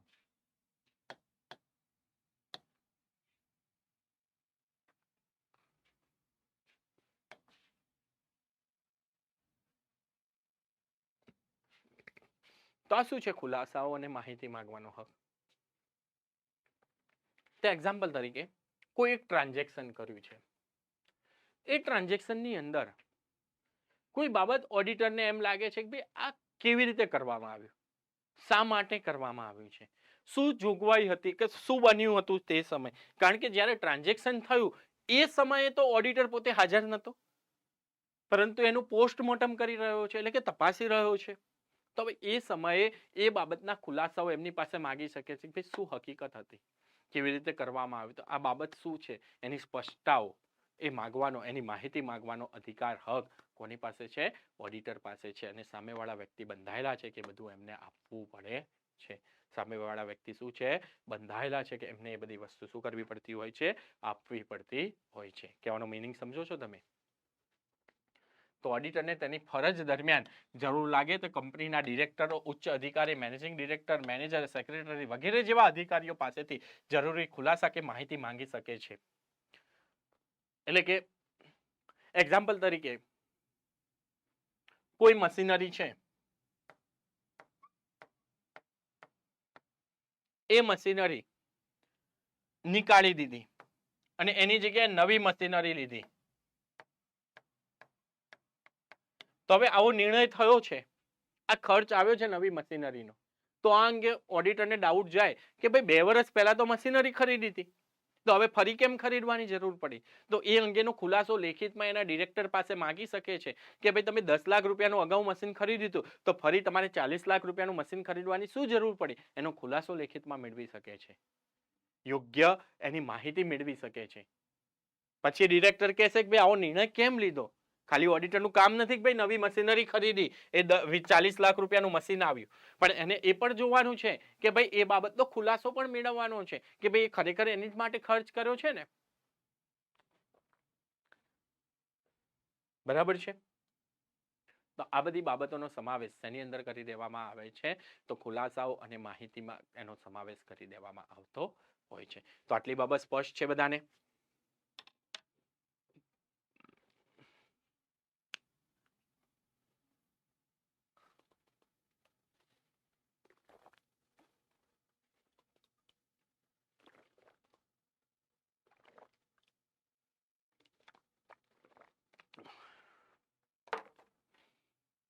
અને આવી રીતે કોઈ બાબતની એક્ઝામ્પલ તરીકે જે અહીંયા લીધું આપણે, કોઈ મશીનરી છે 10 લાખ રૂપિયાની 2 વર્ષ પહેલા લીધી હતી, પણ છતાં એનો બંધ કરી દીધી અને એની જગ્યાએ નવી મશીનરી 40 લાખ રૂપિયાની ખરીદી કંપનીએ.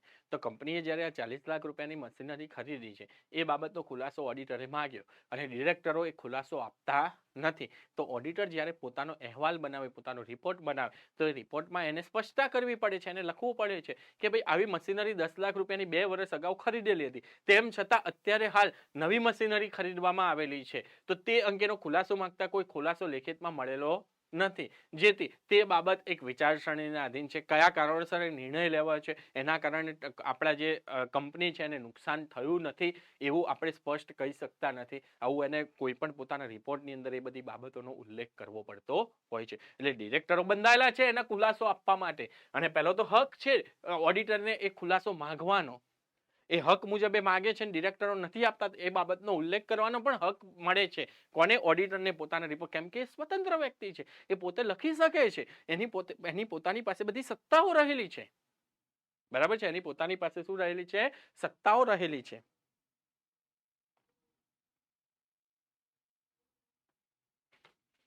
એ પોતાના અહેવાલમાં એ બધી બાબતોનો ઉલ્લેખ કરી શકે છે.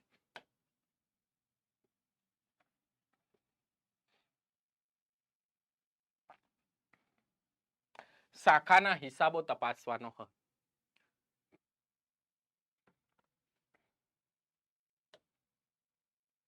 શાખાના હિસાબો, બ્રાન્ચ એકાઉન્ટ, એટલે કે એબીસીડી લિમિટેડ છે એની બીજી 3 બ્રાન્ચ છે. એ જે 3 બ્રાન્ચ છે, કારણ કે એ મુખ્ય બ્રાન્ચના જ્યારે ઓડિટ કરતો હોય છે ત્યારે કોઈ ટ્રાન્ઝેક્શન શાખાના હિસાબ સાથે, એટલે કે શાખા સાથે, બ્રાન્ચ સાથે થયેલા છે, તે બ્રાન્ચના હિસાબો તપાસવાનો પણ અધિકાર કોની પાસે છે? ઓડિટર પાસે છે. કાં તો એની પાસે એનું ઓડિટ કરવાની સત્તા હોય, પણ જો ઓડિટ એ બીજા કોઈ ઓડિટર પાસે કરાવવામાં આવતું હોય, એટલે કે એક્ઝામ્પલ તરીકે તમારી મુખ્ય ઓફિસ અમદાવાદમાં છે, એના તમે ઓડિટર બન્યા અને એની બ્રાન્ચ છે, એ બ્રાન્ચ એક્ઝામ્પલ તરીકે રાજસ્થાનમાં છે. ક્યાં છે? રાજસ્થાનમાં છે એની. અને ત્યાં આગળ કોઈ બીજા સીએ દ્વારા એ બ્રાન્ચનું ઓડિટ કરવામાં, તો એ જે સીએ ત્યાં આગળ ઓડિટ કર્યું છે એ ઓડિટ રિપોર્ટ મેળવવાનો અધિકાર, હક કોની પાસે રહેલો છે? તે ઓડિટર પાસે રહેલો છે. કોની પાસે છે? ઓડિટર પાસે છે. એટલે ઓડિટર પાસે એવી સત્તાઓ છે, ઓડિટર એ વસ્તુ કરી શકે છે. ઓડિટર શું કરી શકે છે? એ વસ્તુ અહીંયા આગળ કરી શકે છે. તો શાખાના હિસાબો તપાસવાનો હક એની પાસે રહેલો છે. સમજાય છે આટલી વસ્તુ? આ વસ્તુ સ્પષ્ટ થાય છે. એટલે કે બ્રાન્ચના હિસાબો તપાસવાની પણ એની પાસે સત્તા છે. પહેલું તો હિસાબો તપાસવાનો, ત્યાર પછી ખુલાસાઓ મેળવવાનો, ત્યાર પછી શાખાના હિસાબો તપાસવાનો અધિકાર, હક કોની પાસે રહેલો છે? ઓડિટર પાસે રહેલો છે. ઓડિટર પોતાને ચાહે, પોતાને યોગ્ય લાગે એવી રીતના હિસાબો એ તપાસી શકે છે.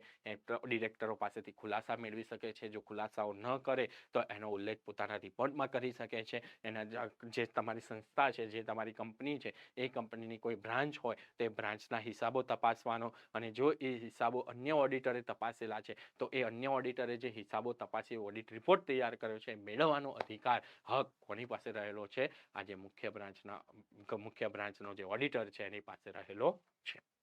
જો કંપનીની શાખા ભારતમાં હોય તો કંપનીના ઓડિટર દ્વારા પ્રત્યક્ષ રીતે ત્યાં જઈ શાખાના હિસાબો તપાસી શકે છે. કંપની ધારાની કલમ 143(8) મુજબ કંપનીને તેની નિમેલા કંપનીના ઓડિટર દ્વારા કે અન્ય વ્યક્તિ જે ઓડિટર તરીકે લાયકાત ધરાવે છે તેના દ્વારા શાખાના હિસાબોનું ઓડિટ કરાવી શકે. એટલે કે પોતે પણ ત્યાં જઈ શકે છે. એટલે કે અમદાવાદનો વેપારી છે અને બીજી બ્રાન્ચ રાજકોટમાં છે, સુરતમાં છે, ત્યાં આગળ જઈને શું કરી શકે છે? હિસાબો ચકાસી શકે છે. તેના દ્વારા શાખાના હિસાબોનું ઓડિટ કરાવી શકે છે. તે જ રીતે જો શાખા વિદેશમાં હોય તો કંપનીના નિમાયેલા ઓડિટર દ્વારા અથવા જે વ્યક્તિ દ્વારા કંપની મુજબ ઓડિટર તરીકે લાયકાત ધરાવે છે તેવી વ્યક્તિ દ્વારા શાખાનું ઓડિટ કરાવી શકે છે. એટલે કે વિદેશમાં હોય ને ત્યાં આગળ કોઈ જે અધિનિયમ મુજબ ઓડિટ થતું હોય ત્યાંથી ઓડિટ કરાવી એનો રિપોર્ટ મેળવી શકે છે. જે અન્ય ઓડિટરે શાખાના હિસાબો તપાસ્યા હોય તેને તેની પાસેથી શાખાનો ઓડિટ રિપોર્ટ મેળવવાનો કંપનીના ઓડિટરને હક છે.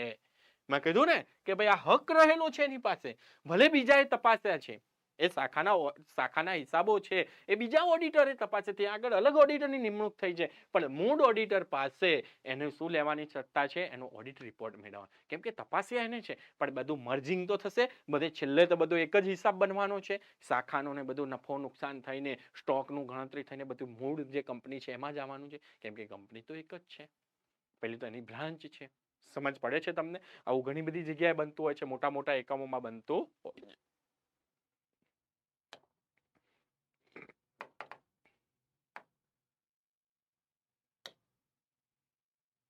અહેવાલ પર સહી કરવાનો હક, આ તો બહુ ઇમ્પોર્ટન્ટ વસ્તુ છે. સિગ્નેચર ઓફ ઓડિટર એટલે ઓડિટર જ્યારે પોતે હિસાબો ઓડિટ કરે છે અને એ ઓડિટ કરેલા હિસાબો પછી એ પોતાનો રિપોર્ટ તૈયાર કરે છે. વેપાર ખાતું, નફા નુકસાન ખાતું, બેલેન્સ શીટ, ત્યાર પછી રોકડ પ્રવાહ પત્રક તૈયાર કરે છે. ઓડિટર્સ પોતાની રિમાર્ક તૈયાર કરતી હોય છે. એ ક્વોલિફાઈડ છે, ડિસ્ક્વોલિફાઈડ છે કે પોતાનો કોઈ ઓપિનિયન આપતા હોય છે, તો એ બધા ઉપર ઓડિટરને સહી કરવાનો અધિકાર મળે છે. કારણ કે ઓડિટરની નિમણૂક થઈ છે ઓડિટર તરીકે કંપની અધિનિયમ મુજબ, અને પછી એની ઉપર એને સહી કરવાનો, અહેવાલ પર પોતાની સિગ્નેચર કરવાનો હક છે. આપણે ઘણીવાર બોલતા હોય છે એને સહી કરવાના પૈસા મળે છે. એટલે ભાઈ સહી કરવાના નહીં, આ બધી જવાબદારી છે એની, આ બધું તપાસવું પડે છે, કેટલી બધી બાબતોમાંથી પસાર થવું પડે છે, પછી એને સહી કરવાના પૈસા મળે છે. આપણે નથી બોલતા સીએ ને સહી કરવાના પૈસા મળે. શું બોલતા હોય છે? સીએ ને તો સહી કરવા, ભાઈ ખાલી સહી નથી કરવાની, કેટલું બધું તપાસવાનું છે. અહીંયા આગળ જુઓ, આ ખરા અર્થમાં અહીંયા આગળ ચરિતાર્થ થાય છે. આ વસ્તુ યોગ્ય બને છે કે ભાઈ સહી કરવાના પૈસા મળે છે. એટલે કે અહેવાલ પર સહી કરવાનો એનો શું છે? હક છે, એનો અધિકાર છે. કારણ કે એની નિમણૂક ઓડિટર તરીકે કરવામાં આવી છે. એની નિમણૂક શેના તરીકે થઈ છે? ઓડિટર તરીકે થઈ છે. એટલે એની ઉપર હિસાબો ઉપર એની સહી કરવાની એની સત્તા રહેલી છે, એની પાસે હક છે, એ સત્તા મળે છે, માટે એની ઉપર એ પોતે શું કરતો હોય છે? પોતે સાઇન કરતો હોય છે. તો સમજાય છે ને બધાને? ખ્યાલ તો આવે છે? તો અહેવાલ પર સહી કરવાનો હક, જે વ્યક્તિને કંપનીના ઓડિટર તરીકે નિમણૂક આપવામાં આવી હોય છે તે જ વ્યક્તિ એટલે કે ચાર્ટર્ડ એકાઉન્ટન્ટ કંપનીના અહેવાલ પર કે અન્ય દસ્તાવેજો પર સહી કરવાનો હક ધરાવે છે. જો કોઈ ભાગીદારી પેઢી કે મર્યાદિત જવાબદારી ભાગીદારી કંપનીનો ઓડિટર તરીકે નિમણૂક આપેલ હોય તો જે ભાગીદાર ચાર્ટર્ડ એકાઉન્ટન્ટ હશે તે જ ભાગીદારી અહેવાલ પર સહી કરશે. મોસ્ટ ઇમ્પોર્ટન્ટ લાઈન, બીજી લાઈન જે કીધી એ આપણે શાહ એન્ડ દલાલનું એક્ઝામ્પલ પાછું અહીંયા આગળ લાવીએ તો શાહ એન્ડ દલાલમાં 5 પાર્ટનર હતા, 5માંથી 3 સીએ હતા અને 2 કોણ હતા? વકીલ હતા. તો એ જે 3 સીએ છે એમને જ અહીંયા આગળ અહેવાલ ઉપર સહી કરવાનો અધિકાર છે, હક છે. પેલા 2 એડવોકેટ છે એમની પાસે એ અધિકાર નથી, કારણ કે એમની પાસે ચાર્ટર્ડ એકાઉન્ટન્ટની ડિગ્રી નથી. ક્લિયર થાય છે? એટલે કે જે સીએ પાર્ટનર હોય એમને શું મળતો હોય છે? અહીંયા આગળ અધિકાર મળતો હોય છે એના ઉપર સહી કરવાનો, એવું અહીંયા આગળ કહેવા માંગે છે. તો ઓડિટ રિપોર્ટ પર શું કરવાનો? સહી કરવાનો હક મળતો હોય છે. રાઇટ્સ એન્ડ ડ્યુટી તમારા માટે પ્રિલિમ એક્ઝામ એના કરતા મુખ્ય પરીક્ષામાં મોસ્ટ ઇમ્પોર્ટન્ટ છે, તમારા સિલેબસમાં લખીને આપેલું છે. ઓડિટરને દૂર કરવા અંગેનો ઠરાવની નોટિસ મેળવવાનો હક. આપણે જોયું કે કલમ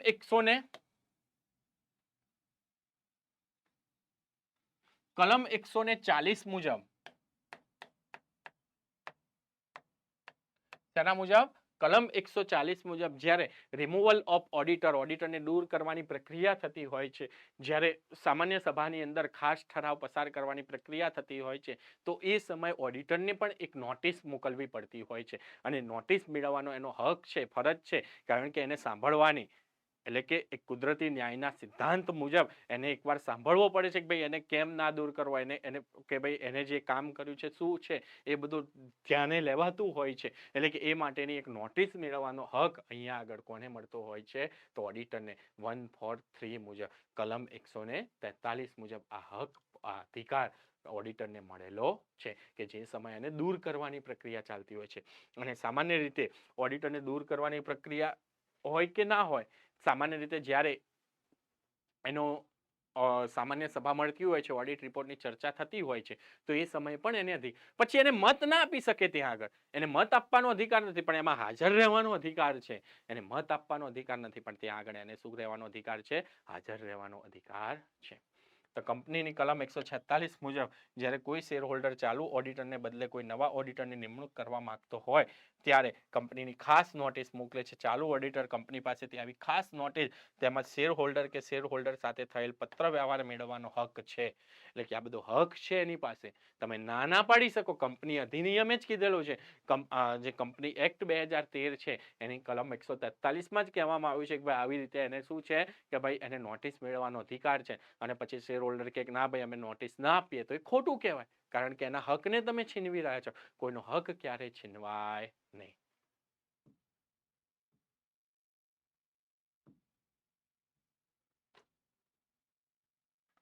સામાન્ય સભામાં હાજરી આપવાનો અધિકાર મેં હમણાં જ ચર્ચા કરી દીધી, ફરી એની ડિટેલમાં ચર્ચા કરો.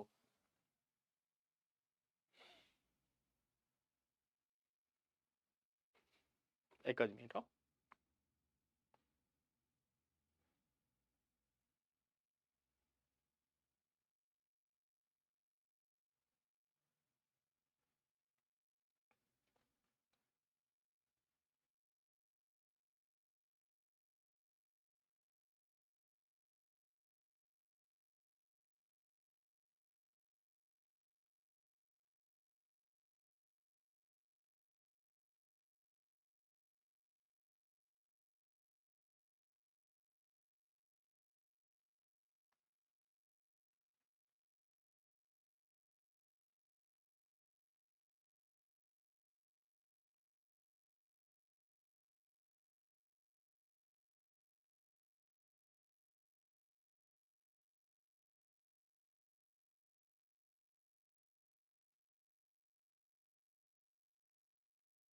ઓકે, સામાન્ય સભામાં હાજરી આપવાનો હક શું છે? સામાન્ય સભામાં હાજરી આપવાનો હક એટલે કે જ્યારે એન્યુઅલ જનરલ મીટિંગ મળતી હોય છે. શું મળતી હોય છે? એન્યુઅલ જનરલ મીટિંગ મળતી હોય છે.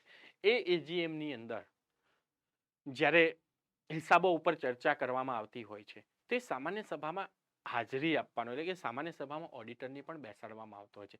જ્યારે શેર હોલ્ડર કોઈ પ્રશ્ન પૂછે છે તો એ પ્રશ્નોનો જવાબ એના ખુલાસા કરવાની જવાબદારી કોની બનતી હોય છે? ઓડિટરની. પણ એ ઓડિટરની જવાબદારી બની એ પહેલા એને હાજરી આપવાનો હક તો મળવો જોઈએ. શેર એ કંપનીનો સભ્ય નથી, શેર હોલ્ડર નથી, પરંતુ એ કંપનીનો ઓડિટર છે, તો ઓડિટર તરીકે એની હાજરી આપવાનો એક અધિકાર છે. એટલે કે ત્યાં આગળ ચર્ચામાં એ ભાગ લઈ શકે છે. ત્યાં મત આપી શકતો નથી. એટલે કોઈ નિર્ણય લેવાનો થાય ત્યારે મત આપવાનું થાય તે ઓડિટર પોતે પોતાનો મત ના આપી શકે. મત આપવાનો અધિકાર મળતો નથી, પરંતુ એમાં હાજર રહેવાનો એને શું મળે છે? અધિકાર મળે છે. બરાબર છે? એટલે કે સામાન્ય સભામાં હાજરી આપવાનો એને હક મળતો હોય છે.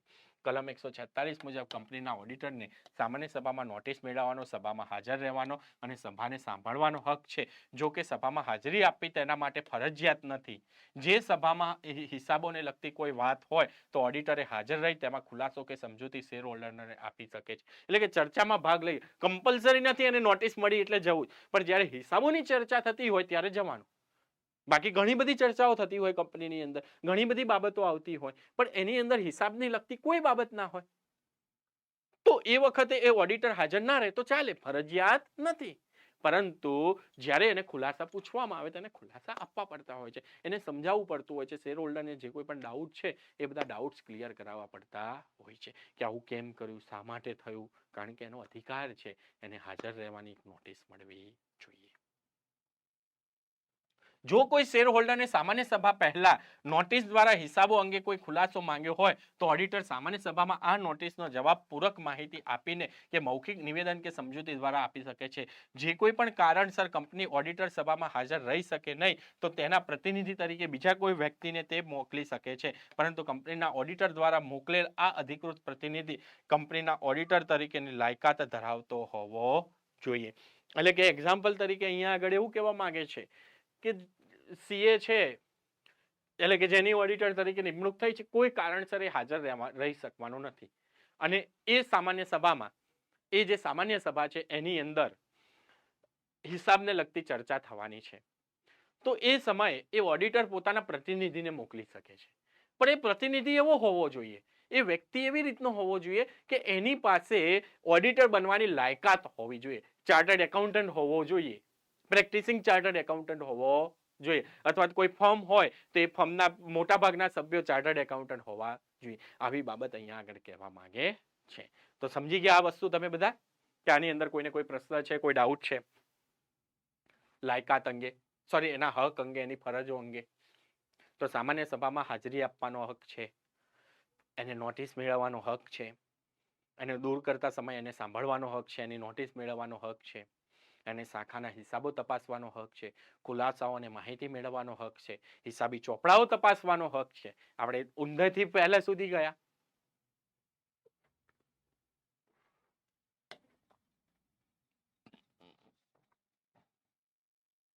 વેતન મેળવવાનો હક મુખ્ય બાબત. આજે ઓડિટર છે, એ ઓડિટર જે કામ કરે છે એ કામના બદલામાં એને રેમ્યુનરેશન તો મળવું જોઈએ ને. કલમ 142, કઈ કલમ? કલમ 142. એની અંદર જે રેમ્યુનરેશનની મહેનતાણાની વાત કરી છે, એટલે કે એને પોતાની ફી, એ ફી ઉપરાંત એને ઓડિટના કાર્ય માટે કોઈ જગ્યાએ એને ટ્રાવેલિંગ કરેલું હોય, વાહન વ્યવહાર કરેલો હોય, કે એના કોઈ માણસો હોય એને રોકાવાની, એને જમવાની વ્યવસ્થા કરેલી, અન્ય કોઈ વ્યવસ્થા કરેલી, તો એની વ્યાજબી રકમ એને મેળવવાનો અધિકાર છે. અહીંયા આગળ આ બધું આપવું પડે છે. જેના દ્વારા ઓડિટરની નિમણૂક કરવામાં આવી છે તેના તરફથી તેને મહેનતાણું નક્કી થાય છે. જેમ કે ડિરેક્ટર મંડળ દ્વારા, સામાન્ય સભા કે મધ્યસ્થ સરકાર દ્વારા મહેનતાણું નક્કી કરવામાં આવે છે. આ નક્કી કરેલું મહેનતાણું ઓડિટરનો હક છે. તમે ના પાડી શકો કે ભાઈ તમે અમારા કંપની વિશે ખોટું લખ્યું, તમે સાચું વસ્તુ બહાર લાવ્યા છો એટલે હવે તમને મહેનતાણું ના મળે, આવું ચાલે નહીં. એનો આબાધિત અધિકાર છે, કાયદાએ આપેલો અધિકાર છે, એનો હક છે મહેનતાણું મેળવવાનો, નિષ્ણાંતોની સલાહ લેવાનો હોય. અમુક બાબતો એવી આવી જતી હોય, અમુક જગ્યાએ એવા ડિસિઝન આવી જતા હોય છે કે જે જગ્યાએ એને કોઈ એક્સપર્ટ ઓપિનિયન લેવાની જરૂર પડતી હોય છે, તો એક્સપર્ટ ઓપિનિયન લેવાનો પણ એનો હક છે. પણ એ કંપનીના હિતમાં હોવું જોઈએ. અને કંપની જે છે એ કંપની માટે એ જે ઓડિટ કાર્ય કરી રહ્યો છે, જે માટે એની નિમણૂક થયેલ છે, એ માટે જરૂરી હોવી જોઈએ. એ સમયે પોતે એક્સપર્ટ ઓપિનિયન લઈ શકે છે. એટલે કે કંપનીના ઓડિટ દરમિયાન ઓડિટની કોઈ પણ નિષ્ણાંતોનો કે કાનૂની સલાહકારનો અભિપ્રાય કે સલાહ મેળવવાનો અધિકાર છે, જે અંગેનો ખર્ચ કંપનીએ ભોગવવાનો રહે છે. દાવાનો ખર્ચ મેળવવાનો. ઘણીવાર શું થતું હોય છે કે ઘણા દાવા માંડવામાં આવતા હોય છે ઇન્કમ ટેક્સની અંદર, કોઈ રિફંડની બાબતમાં, કે પછી કોઈ અન્ય સંસ્થાઓ પાસે, સરકાર પાસે, ખાનગી કંપનીઓ પાસે, કોઈને લોન આપી તે લોનના નાણાં પરત નથી મળતા, અથવા તો કોઈ અમુક કાયદાકીય ગૂંચ ઊભી થતી હોય છે. તો આવી બધી જગ્યાએ જ્યારે દાવા માંડતા હોય છે સીએ દ્વારા, એટલે કે ઓડિટર દ્વારા, તો એ દરમિયાન જે કોઈ પણ ખર્ચ થતો હોય છે તે ખર્ચ અંગેનું રિફંડ, એટલે કે એને લગતો જે ખર્ચ છે મેળવવાનો અધિકાર કોની પાસે છે? ઓડિટર પાસે રહેલો છે. જો ઓડિટર ઉપર કંપની અનુસંધાનમાં કોઈ દીવાની કે ફોજદારી દાવો કરવામાં આવ્યો હોય અને તે નિર્દોષ જાહેર કરવામાં આવે, તો પોતાના બચાવ અંગે તેણે જે ખર્ચ કર્યો છે તે દેવું ઊભું કર્યું હોય તો તે રકમ કંપની પાસે, એટલે કે અહીંયા બીજી બાબત પણ કીધેલી છે કે એક્ઝામ્પલ તરીકે એબીસી લિમિટેડનો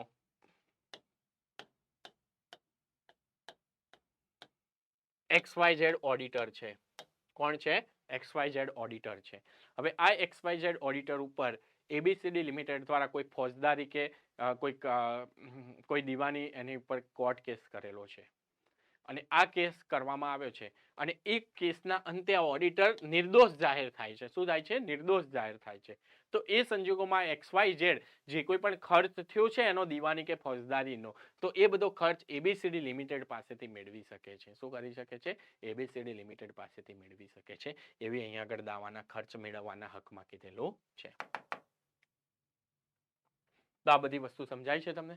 તો આવી રીતે શું કરી શકે છે? એ ખર્ચ મેળવી શકતો હોય છે.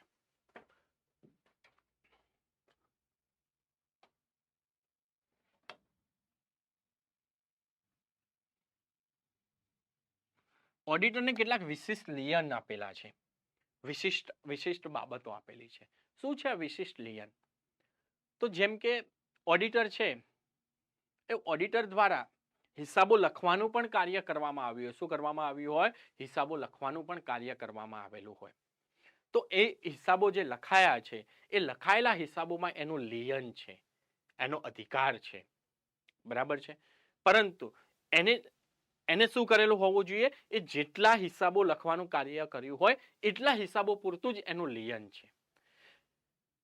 પણ જો ઓડિટર જે છે એ ઓડિટર દ્વારા કોઈ કાર્યક્રમ બનાવ્યો હોય, એને પોતે કોઈ કાગળો ઉભા કરેલા હોય, તો કાગળો ઉપર એનો હક છે, એનો અધિકાર છે, ઓડિટના ડોક્યુમેન્ટ કહેવાય. પણ હિસાબી ચોપડાઓ છે એનો અધિકાર તો કંપની પાસે જ છે. એનો અધિકાર તો કોની પાસે છે? કંપની પાસે જ છે. પણ એ જે ચોપડાઓ ઓડિટરે પોતે લખ્યા છે એની ઉપર એનો અધિકાર છે. બાકી હિસાબો બીજાએ લખાયેલા છે અને એ બીજાએ લખાયેલા હિસાબો તપાસે છે. તે તપાસવા માટે એને કોઈ પણ ડોક્યુમેન્ટ તૈયાર કર્યા હોય, એને ઓડિટરે પોતાની નોટ તૈયાર કરી હોય. એક્ઝામ્પલ તરીકે તમે જાઓ છો ને તમે કાગળ ઉપર ઓડિટરની ડાયરી તૈયાર કરો છો કે ભાઈ આ વસ્તુ સાચી છે, આ ખોટી છે. તો એ બધી જે ઓડિટરની જે ડાયરી તૈયાર થાય છે, જે વસ્તુ તૈયાર થાય છે, એની ઉપર કોનો અધિકાર છે? ઓડિટરનો. બરાબર છે.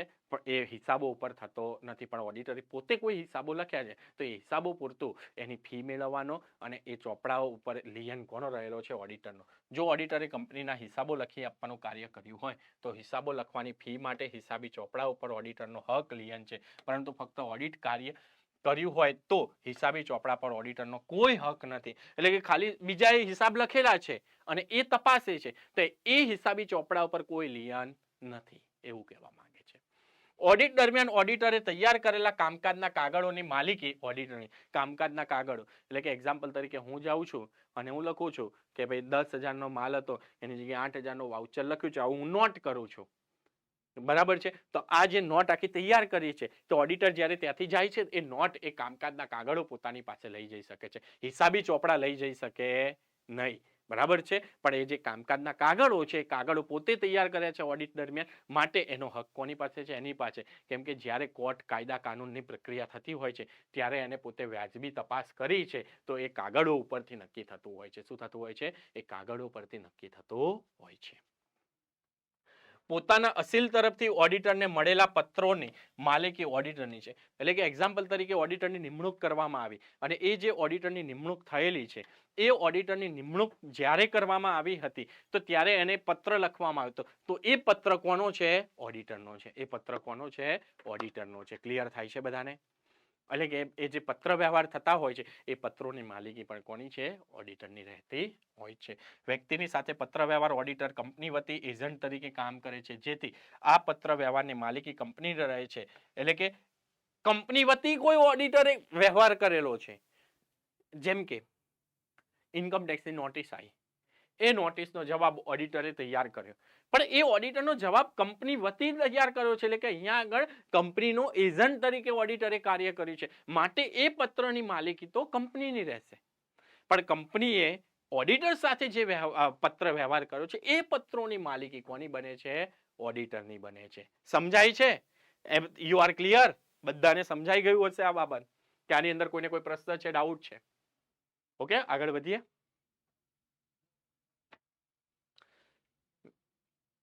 ઓડિટરના હક છે એવી રીતે ઓડિટરની ફરજ છે. ઓડિટરે પોતાની ફરજોમાં ચૂક કરવી જોઈએ નહીં. ઓડિટરે પોતાની ફરજો, એની જવાબદારી નિભાવવી પડતી હોય છે. પેલા હતા ઓડિટરના હક, એની સત્તા. હવે આવે છે ઓડિટરની ફરજો, ઓડિટરની જવાબદારી. આ પણ જોગવાઈ કલમ 143 કરવામાં આવી છે, એની પેટા કલમ 2 કરવામાં આવેલી છે.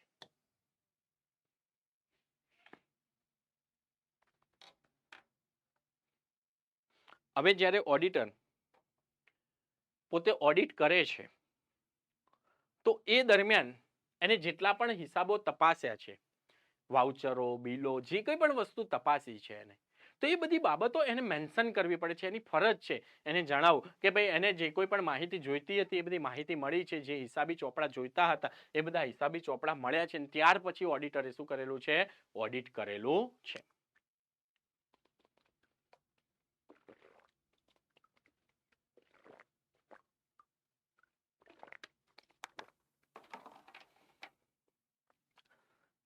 એટલે કે એને પોતે જે તપાસ્યું છે એમાં એને સંતોષ છે, એને પૂરતી માહિતી મળી ગયેલી છે અને બધી વસ્તુ નિયમો અનુસાર બનાવવામાં આવેલી છે, એ બધી દર્શાવવાની જવાબદારી કોની છે? ફરજ કોની છે? તે ઓડિટરની છે. બરાબર છે? જવાબદારી કોની છે? ઓડિટરની છે. એની ફરજ છે કે એને શેર હોલ્ડરો સમક્ષ, એના કંપની સાથે હિત ધરાવતા લોકો સમક્ષ આ બધી સાચી માહિતી. એક્ઝામ્પલ તરીકે કે ઓડિટરને કોઈ બેંક સ્ટેટમેન્ટ જોવા નથી મળ્યું અથવા તો એની કોઈ કારણોસર એ નથી જોઈ શક્યો, તો એ બાબત એને પોતાના રિપોર્ટમાં મેન્શન કરવી પડતી હોય છે, લોકોના ધ્યાન પર લાવવી પડતી હોય છે. એ એની ફરજ છે. જો એ ન લાવે તો એ જવાબદારી કોની બને છે? ઓડિટરની બનતી હોય છે. કોની બનતી હોય છે? ઓડિટરની બનતી હોય છે. બરાબર છે?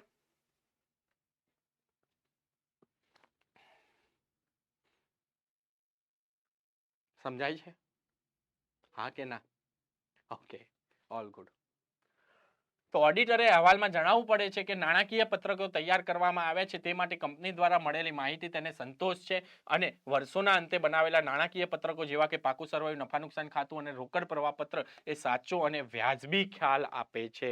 બરાબર, સાચો જ છે એમને, વ્યવસ્થિત છે, સાચો અને વ્યાજબી ખ્યાલ છે. એ કોઈ સર્ટિફિકેટ ના આપી શકે કે ભાઈ એ સાચું જ છે એમ ના કહી શકે, પરંતુ વ્યાજબી છે. શું છે? વ્યાજબી, સાચો અને વ્યાજબી ખ્યાલ આપે છે એવું જણાવવું જોઈએ કે ભાઈ પૂરતા પ્રયત્નો થયેલા છે.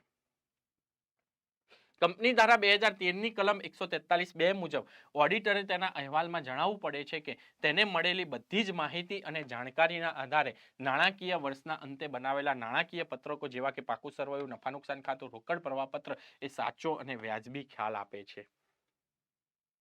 અને એ સિવાય કોઈ સ્પેસિફિક બાબતો હોય તો એ સ્પેસિફિક બાબતો પણ ધ્યાનમાં લાવવી પડે. એટલે કે ઘસારાની કઈ જોગવાઈ નક્કી કરવામાં આવેલી છે, સ્ટોકની ગણતરી કેવી રીતે નક્કી કરવામાં આવેલી છે, રોકડ પદ્ધતિએ હિસાબો લખાયેલા છે કે ક્યુમ્યુલેટિવ પદ્ધતિથી હિસાબો લખાયેલા છે, ત્યાર પછી ટેક્સ અંગેની શું જોગવાઈ કરવામાં આવી છે, કેવી રીતે રિઝર્વ ફંડ રાખવામાં આવે છે, આવી બધી બાબતો પોતાના ઓડિટ અહેવાલની અંદર દર્શાવવા પડતા હોય છે. અથવા જેના કારણે કંપની ઉપર કોઈ નીતિ વિષયક નિર્ણય લેવામાં આવ્યો હોય, કોઈ અસર પડવાની હોય ભવિષ્યમાં સરકારની નીતિના કારણે કે બીજા કોઈના કારણે, તો એ બધી બાબતો એને પોતાના અહેવાલમાં, પોતાના રિપોર્ટમાં મેન્શન કરવી પડતી હોય છે. કંપનીએ ઓડિટ કરવા માટે તેમજ હિસાબો તપાસવા માટે જરૂરી બધી જ માહિતી અને જાણકારી પૂરી પાડેલી છે. એને પોતાના અહેવાલમાં લખવું પડે છે કે ભાઈ એને જે માહિતી જોઈતી હતી એ બધી જ માહિતી એને પૂરી પાડવામાં આવેલી છે. બરાબર છે? એને શું પૂરી પાડવામાં આવેલી છે? જે માહિતી જોઈતી હતી એ તમામ માહિતી એમને પૂરી પાડવામાં આવેલી છે. એ બધું એને મેન્શન કરવું પડે છે પોતાના અહેવાલની અંદર. શેની અંદર? પોતાના અહેવાલમાં, પોતાના રિપોર્ટની અંદર એને શું કરવું પડતું હોય છે? એ મેન્શન કરવું પડતું હોય છે. તો આટલી બાબત સ્પષ્ટ છે બધાને?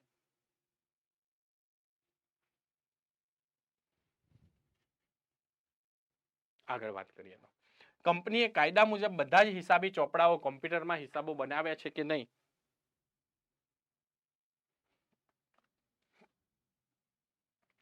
અને તે હિસાબી ચોપડા જેમાં નાણાકીય પત્રકો, અગત્યના કાગળો, વાઉચરો વગેરેનો સમાવેશ થાય છે, જ્યારે પણ જરૂર પડે ત્યારે તપાસવા માટે કંપનીએ પૂરા પાડ્યા છે કે નહીં. જો ઓડિટરે કંપનીને કોઈ શાખાની મુલાકાત ન કરી હોય તો તેને જરૂરી ચોપડા કે અન્ય કાગળો ઓડિટર કરવા માટે કંપનીએ ઓડિટરને પૂરા પાડ્યા છે કે નહીં. એટલે કે જે આગળ આપણે હકની અંદર વાત કરી કે એના હક છે આ બધું મેળવવાનો, હિસાબી ચોપડા તપાસવાનો, એને ખુલાસાઓ મેળવવાનો, તો આવા ખુલાસાઓ એને મળ્યા છે કે નથી મળ્યા? અને જો નથી મળ્યા તો એ પોતાની ફરજ છે કે એને એની અંદર દર્શાવવું પડે.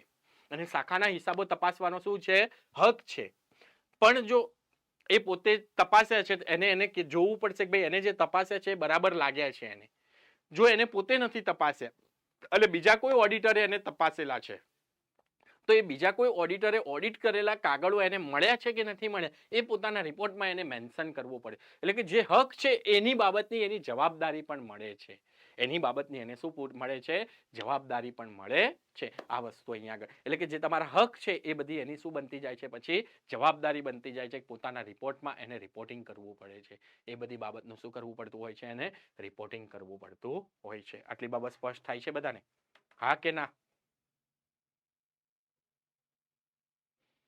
કોઈ ડાઉટ હોય તો પૂછો.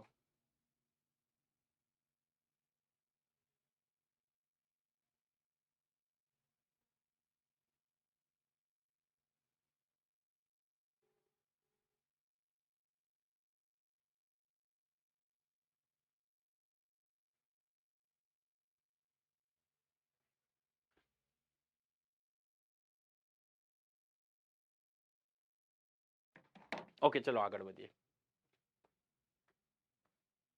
જો ઓડિટરે કંપનીની કોઈ શાખામાં મુલાકાત ન કરી હોય તો તેને જરૂરી ચોપડાઓ અથવા જરૂરી ઓડિટ રિપોર્ટ એ બીજા તરફથી મળ્યા છે કે નહીં એને જોવું પડતું હોય છે. જો કંપનીના ઓડિટર સિવાય કોઈ અન્ય ઓડિટરે શાખાના હિસાબો તપાસ્યા હોય તો તે હિસાબો કે તેનો અહેવાલ કંપનીના ઓડિટરને મળ્યો છે કે નહીં અને મળ્યો હોય તો તે ઓડિટ રિપોર્ટ બનાવવામાં તેના ઉપયોગ અંગે ઓડિટરનું મંતવ્ય અહેવાલમાં દર્શાવવું પડે છે. એટલે કે એક્ઝામ્પલ તરીકે એબીસી લિમિટેડની EFG શાખા છે. એ EFG શાખાનું કોઈ ત્રીજા જ વ્યક્તિએ ઓડિટ કર્યું છે અને એનો ઓડિટ રિપોર્ટ એ એબીસીડી લિમિટેડના ઓડિટરને મળ્યો છે. તો એ ઓડિટરે એ જે તમારી શાખાનું ઓડિટરે ઓડિટ કરેલું હતું એ ઓડિટ રિપોર્ટનો ઉપયોગ એને પોતાના આ અહેવાલમાં કર્યો છે. એનું મંતવ્ય આની અંદર આપવું પડતું હોય છે. ઉપયોગ કર્યો છે, કઈ માહિતી કામમાં આવી છે, કઈ માહિતી દર્શાવી છે, એ બધી બાબતો એને મેન્શન કરવી પડતી હોય છે. શું કરવી પડતી હોય છે? મેન્શન દર્શાવવી પડતી હોય છે. ઓડિટરે તેના અહેવાલમાં દર્શાવવું પડે છે કે તેને બનાવેલો કે તપાસેલું પાકું સરવૈયું, નફા નુકસાન ખાતું, અન્ય નાણાકીય પત્રકો કંપનીના ચોપડાને આધારે જ તૈયાર કરે. એટલે કે એને ત્યાં આગળ બાંહેધરી આપવી પડે છે કે ભાઈ મેં જે આ ઓડિટ રિપોર્ટ તૈયાર કરેલો છે, મેં જે આ ઓડિટ રિપોર્ટ તૈયાર કરેલો છે એ ઓડિટ રિપોર્ટની અંદર બધી જ બાબતો શું છે? જણાઈ આવેલી છે. અને એને જે ચોપડા જોઈતા હતા એ બધા જ એને શું છે? મળેલા છે. એ બધું એને દર્શાવવું પડતું હોય છે અને એના આધારે તૈયાર કરવામાં આવ્યું છે. એ બધી બાબતો પણ મેન્શન કરવી પડતી હોય છે. કંપનીનું પાકું સરવૈયું, નફા નુકસાન ખાતું હિસાબી ધોરણો મુજબ, શેના મુજબ? એકાઉન્ટિંગ સ્ટાન્ડર્ડ મુજબ આધારે જ તૈયાર કરવામાં આવે છે. તે અહેવાલમાં જણાવવું પડે. એટલે કે એકાઉન્ટિંગ સ્ટાન્ડર્ડની જોગવાઈઓ મુજબ જ એનું પાકું સરવૈયું ને તૈયાર થયેલું છે. એ બધી બાબતો એને મેન્શન કરવી પડતી હોય છે. ઓડિટરની ફરજ છે કે કંપનીના નાણાકીય વ્યવહારો કે નાણાકીય બાબતો પર કોઈ સ્પષ્ટતા કે ખુલાસો આપતી વખતે કંપનીના કામકાજ પર કોઈ વિપરીત અસર થતી નથી, થાય નહીં.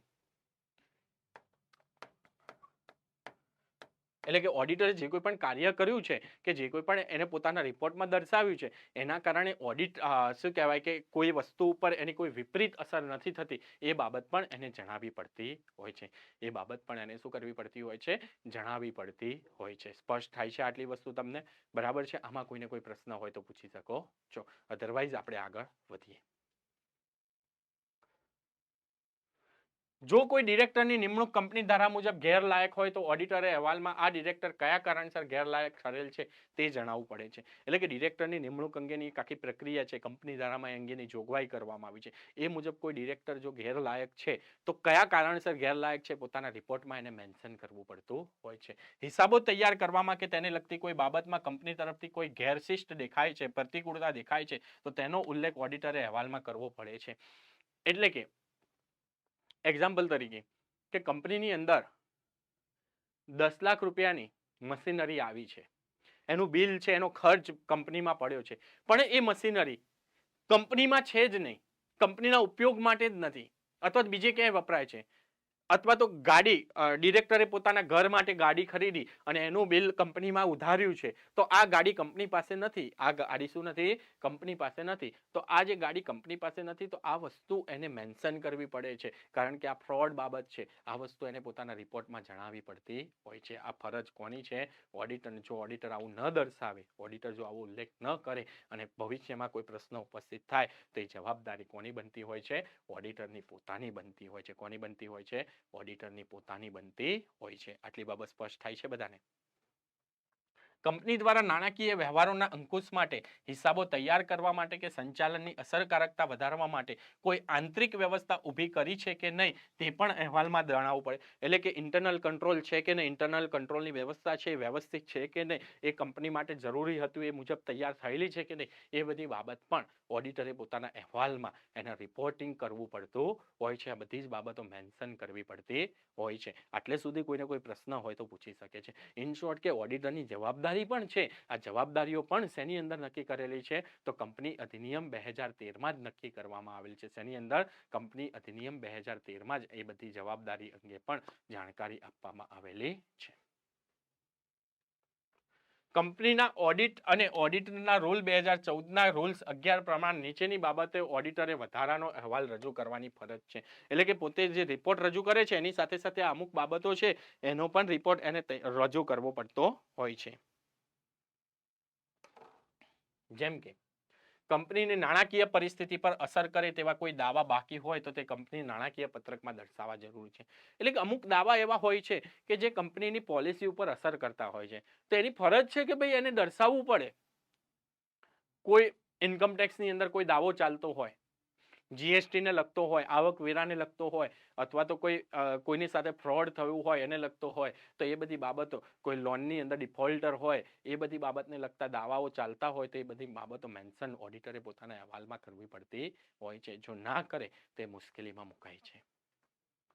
કોઈ લાંબા ગાળાના કરારમાં કંપનીને અગાઉથી નુકસાન થવાની જાણકારી હોય તો નુકસાન સામે કોઈ કાયદા હેઠળ કે હિસાબી ધોરણ હેઠળ જોગવાઈ કરવામાં આવી છે કે નહીં. એટલે કે તમારું જે નુકસાન છે એ નુકસાન અંગે કોઈ અનામત ઊભું કરવામાં આવ્યું છે કે નહીં, પહેલાથી કોઈ એની વ્યવસ્થા ઊભી કરેલી છે કે નહીં. જેમ કે આપણે દાલખાત અનામત કરતા હોઈએ છીએ, તમને ખબર હશે દાલખાત અનામત. તો એ દાલખાત અનામત, ત્યાર પછી ઘસારા ફંડ અનામત, તો આ બધી જે અનામતો ઊભી થાય છે તે વ્યવસ્થિત રીતે એની અનામતો કરી છે કે નથી કરી, એ માટેની કોઈ જોગવાઈ કરેલી છે કે નહીં, ભવિષ્યમાં કોઈ વ્યાજ ચૂકવવાની જવાબદારી ઉપસ્થિત થવાની, કોઈ કાયદા મુજબ કોઈ જવાબદારી ઉપસ્થિત થવાની હોય તો એ બધી બાબતો અંગેની જોગવાઈ એના હિસાબો મુજબ એની અંદર કરવામાં આવી છે કે નહીં, અને પૂરતી જોગવાઈ કરી છે કે નહીં. એક્ઝામ્પલ તરીકે 10% જોગવાઈ કરવાની જરૂર હોય પરંતુ એની 20% તો જોગવાઈ નથી થઈ જાય ને, કે 2% તો નથી થઈ ગઈ ને. આ બધી બાબત એને પોતાના રિપોર્ટની અંદર મેન્શન કરવું પડતું હોય છે. પોતાના અહેવાલમાં શું કરવું પડે છે? મેન્શન કરવું પડે છે.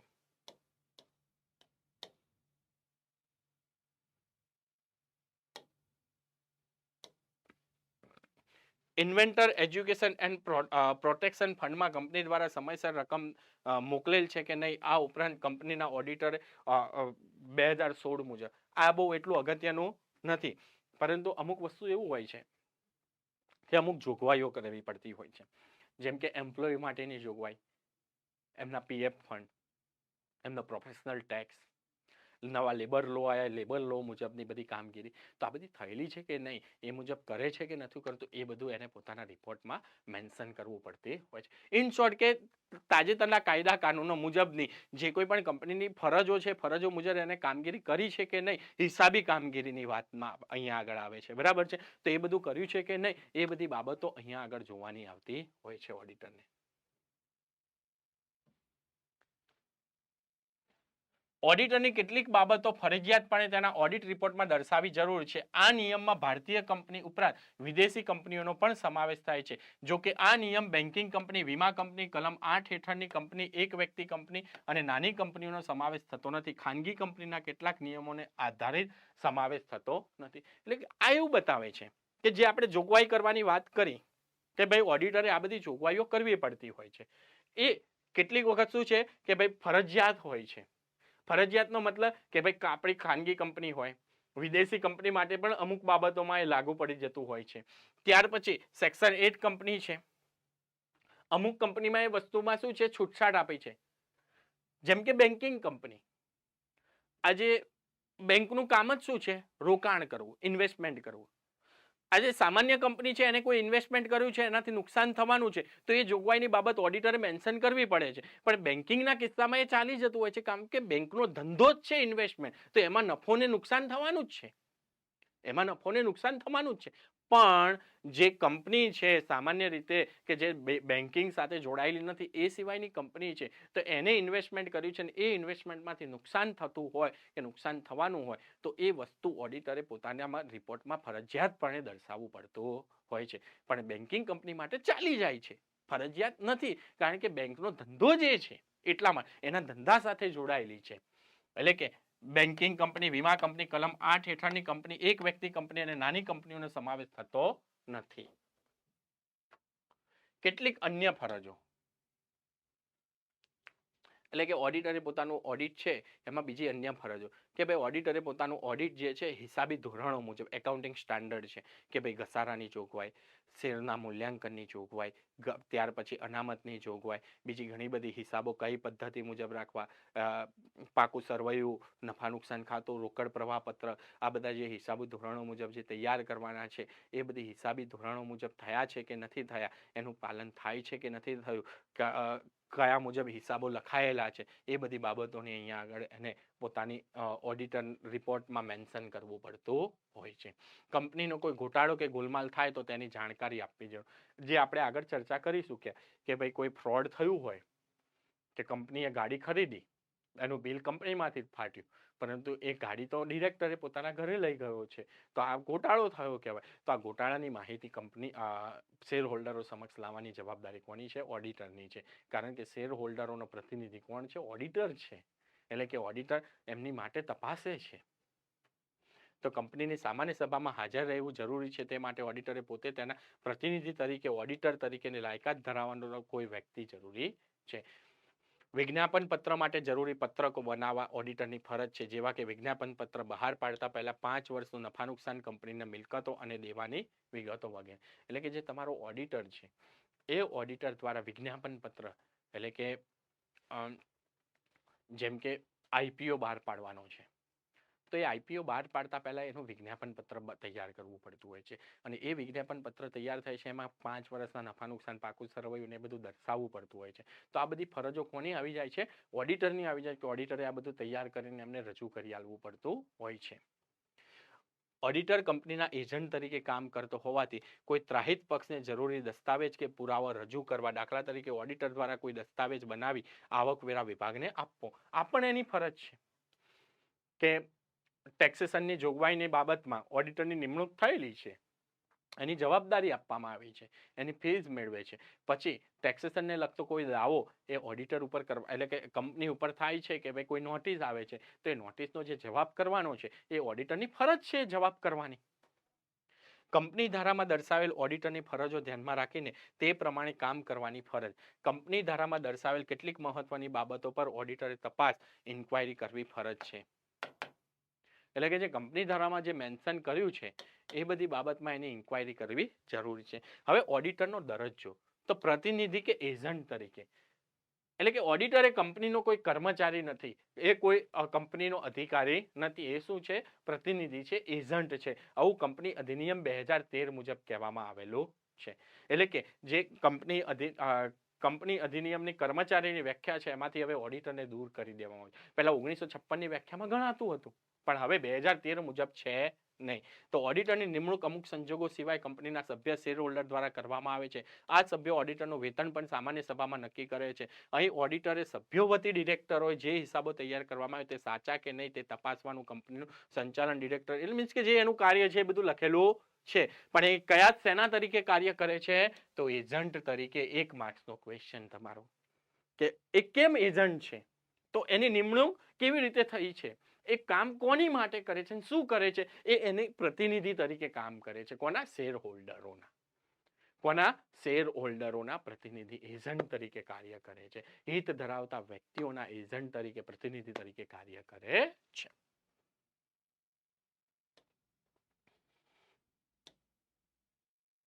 બરાબર છે. હિસાબોમાં ઓડિટને સંબંધ છે ત્યાં સુધી ઓડિટર શેર હોલ્ડરોનો પ્રતિનિધિ ગણી શકાય. બરાબર છે. આ એક આખું વાક્ય થઈ ગયું. આ 5 માર્ક્સનો ક્વેશ્ચન અહીંયાથી પૂછાય. હિસાબોમાં ઓડિટને સંબંધ છે ત્યાં સુધી ઓડિટર શેર હોલ્ડરોનો પ્રતિનિધિ ગણી શકાય. સમજાવો. 3 માર્ક્સનો ક્વેશ્ચન લખી દો, જવાબ રેડી. ઓડિટના હેતુ પૂરતો ઓડિટરને શેર હોલ્ડરો બાંધી શકે છે. એટલે કે જે ઓડિટના જે હેતુ છે ને એ પૂરતો જ એને બાંધી શકે, બધા માટે બાંધી શકે નહીં. એટલે કે પછી કઈ ચોરી થઈ જાય છે કંપનીની અંદર તો પછી કઈ ઓડિટરની જવાબદારી બને છે, એવું ના ચાલે. કોઈ બ્લાસ્ટ થાય છે, આગ લાગી જાય છે તો ઓડિટરને જવાબદાર ગણે ના ચાલે. એટલે કે જે ઓડિટની બાબત આવે છે, એક્ઝામ્પલ તરીકે પોલ્યુશન કંટ્રોલ બોર્ડ વાળા આવ્યા અને એ કહે છે કે ભાઈ પર્યાવરણ મુજબ આ વસ્તુ નથી કરી, તો એની માટે અલગ જવાબદારી બનતી હોય, અલગ વિભાગ હોય, એમાં ઓડિટરે જોવાનું ના, પણ હિસાબી બાબતની તપાસવાની આવે ત્યાં સુધી એ એમનો પ્રતિનિધિ છે. કોનો? શેર હોલ્ડરનો. એ બાબત અહીંયા જણાવવા માંગે છે.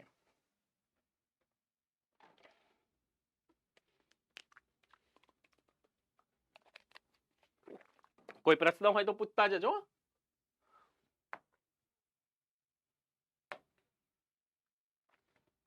કંપનીના અધિકારી તરીકે કંપની દ્વારા 2013 મુજબ 259 માં આપેલી અધિકારીની વ્યાખ્યામાં હવે ઓડિટરનો સમાવેશ થતો નથી.